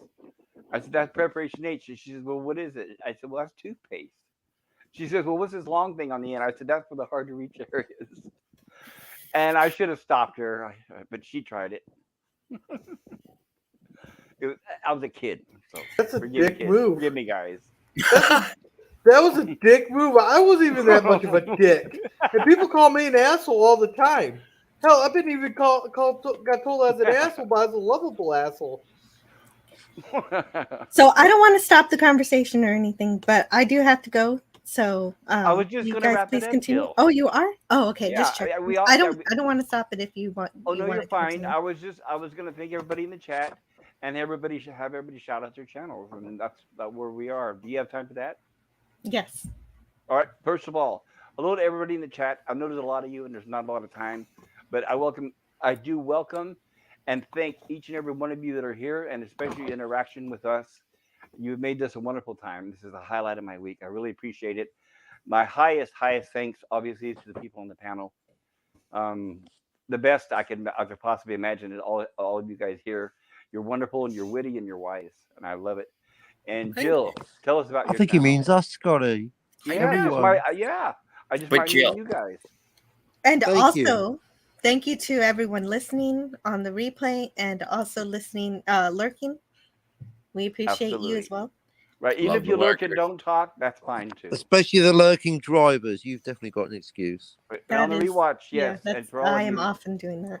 right, check us out every week. We'll be back. And Jill, Yes, my channel is Antiderivative Jill, and I'd like to talk about science fiction. I've talked about all of the Orville so far. I'm working my way through Star Trek and working my way through the UFO series, and plan to cover much, much more. And I hope you join me. absolutely, everybody, I highly recommend it. Let's be there Great. tomorrow for Dagger of the Mind, one of the best Yes. Star Trek episodes. I can't wait. Right. I'm going to start working on that soon. Right. So all of you there, if you're paying attention, meet us all there. It'll be like a big event. It's going to be really fun. They get better every single week. And Scotty, tell us about your channel. Well, sometimes I show up. Well, that always helps. My channel is with my friends, and they put up with me. It's the Phantasmagorium Show, and we do conversations about movies. Like, we've done all of the James Bond movies, and we're going through the Quentin Tarantino verse, as I've decided. And we're looking forward to me finally watching Natural Born Killers. I am afraid of that movie. I finally did watch it, and I'll talk about it later. But also because Watching it is the first step. well, that's what I've heard. So it's Black Phillip's Law. Anyway. But we are going on Thursday as well, if everything goes according to plan, and we're going to be talking about Quantum Leap, the season finale about season 1. Yeah. And that's going to be yeah. And when I say that, I mean Bacula. Like, I'm not talking about the new one. I'm talking about the original one. We're talking about the real thing, right? Yeah, exactly. And I get to do that with Jill, and she hangs out and plays, and we talk about the science fantasy of Quantum Leap. I have seen the episode. I'm ready to talk about it. Are you? Okay? Well, I can't wait. Well, that sounds like fun. And that'll be on Thursday or whenever you hear this. And the channel that he speaks of there's a link down in the description of this video. Thank you very much. Phantasmagorium. Thank you, sir. And Captain, I will be adding your link down below to the description as well. I appreciate it. I'm going to try to make sure that we did. And Jill, thank you for helping me put the links to their channels in the chat. I really appreciate it. You're welcome. I'm glad to see that the Streamlabs bot decided to work. Yeah, somebody gave it a little kick in the can. I guess it helped, huh? Mm-hmm. And Dalek451 says, "Oh, you're off. Okay, see you, Jill." And Dalek451 says, "Can I take part with that again sometime, Scotty?" Dalek, you were such a contributor. Like, you're a passionate Quantum Leap fan. Yeah, you can join anytime you want. Absolutely. Captain, tell us about your channel. If If you you'd like. like acerbic wit and also time travel and other internal consistencies and inconsistencies and the odd fluffing of words, all debated with a calm, measured set of responses from a calm, measured panel, and the odd burst of emotion, then please join me on Captain Infinity. Will weep. Blah, blah, blah, blah. I can't even come up with the words. It's just more of this. Almost, if you want something almost as entertaining as this show, find me on Captain Infinity with hopefully most of this fine panel tagging along. Where Thank the you. chat is also the panel. We're nothing Absolutely right. without the chat. You know that. And you're all welcome We all know the that. time. Gorilla, tell us about your channel. Well, on Wednesdays we're currently watching Stranger Things, where we do a watch party plus and like a live react on there. Me and Germs there, and Nice. then on Wednesdays I'm gonna test out to see how well the Waltons do. So I'm kind of changing Defensive Thursdays to the Waltons review. That because that way I don't, because I'm more familiar with the Waltons and trying to find a different episode or movie to watch on on the Thursday there to defend. So Okay. I'm gonna test those that waters out there because I really like that show. So then on Saturdays we watch Babylon 5. There, I mean, there. That's a live react. Then on this Sunday we're having one of the big ones. This movie. Uh, I'm biased towards this movie. I really like it. It was filmed in my hometown with local actors. It's a low budget about a local urban myth about. If I don't know if you guys heard the Mary Jane urban legend, but that's basically was from around my area. So we're gonna be doing like a live react thing and watch party with that. I'm hoping to get quite a few in there to watch it with Very us. nice. Very cool. And if you'd like to check out my channel, as you can see on Mondays, I'm covering Star Trek, the animated series. On Tuesday, I'm hopping over to Antiderivative Jill's channel, where pretty much almost the same panel you see here are kind of covering Star Trek TOS, which I highly recommend. And on Wednesdays, Gorilla and I are doing the wonderful, fantastic, the hilarious Gilligan's Island. I'm obviously talking about the original and only series because there's only been one, thank goodness, so far. And I want to appreciate it, like I said, everybody for being here. And Scogli, Jotun says, friends, good night. Thank you for being here, Scogli. Yay. Cheers, Yep. Gogly. Dalek451 says, thanks, Scotty. Apple2GS says, period. Cheers. Yeah, great to see you, Apple TTS. All of you are wonderful. Thank Yeah. you so much. Jill, Dalek. did you want to show? Do you have the preview? Let's go, Glee. Scogli? Oh, do you not have it?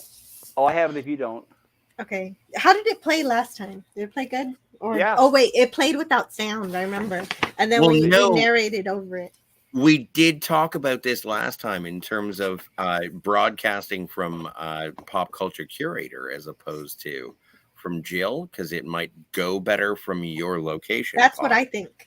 But this time, make sure you're sharing your audio. Or That's the kind of, these are the kind of chunky buttons that we have on this show, people.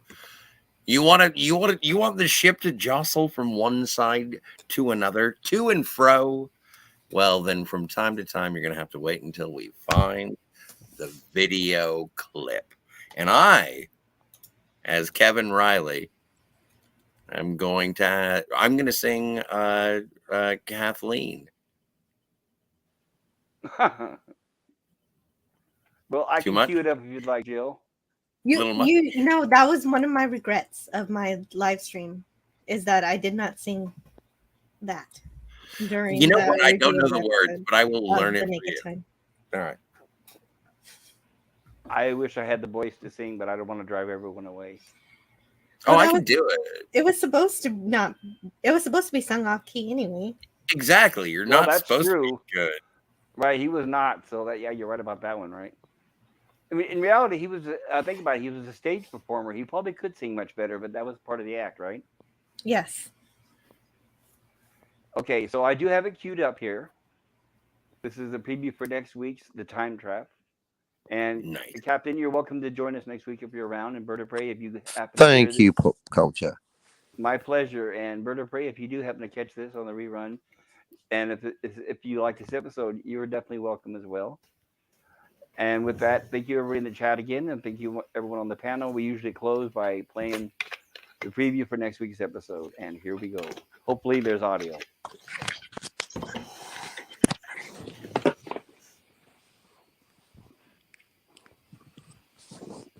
No. Yeah, you gotta click a little tab in the corner for audio.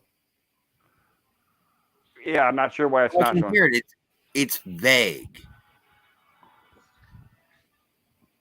I can hear it somewhat. I think it's playing through Pop Culture's headphones.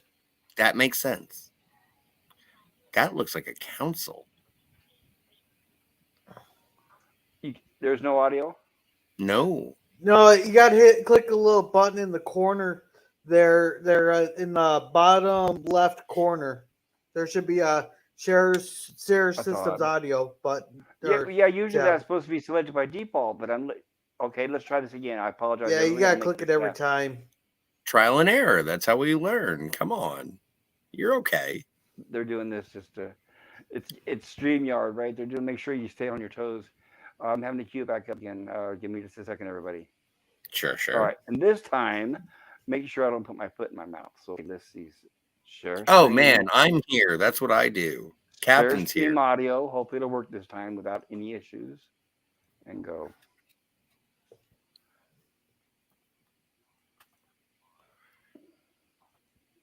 Incorrect.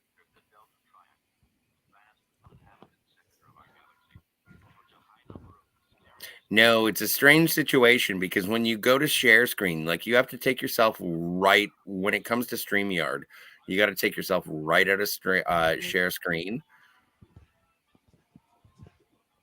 And no, I think once you do it wrong once, it sort of sticks with that as a saved setting for the session.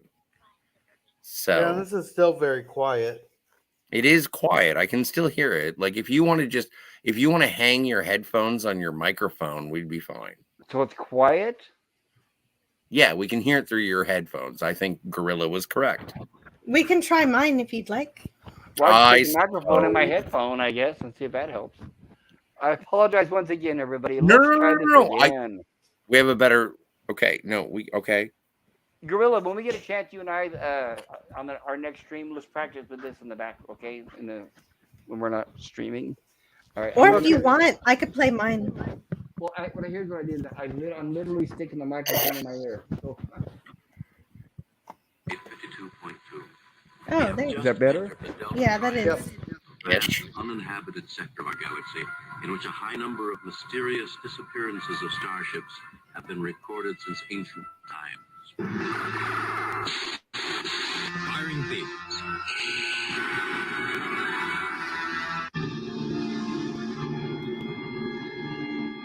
Vision. Focus. Elysia is comprised of representatives of 123 races. Our existence dates back over 1,000 years. This is my woman.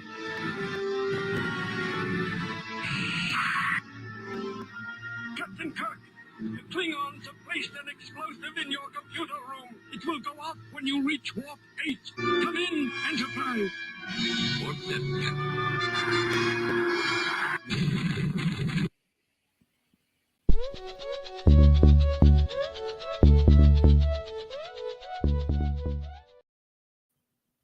I need to seriously fix that, right? You got my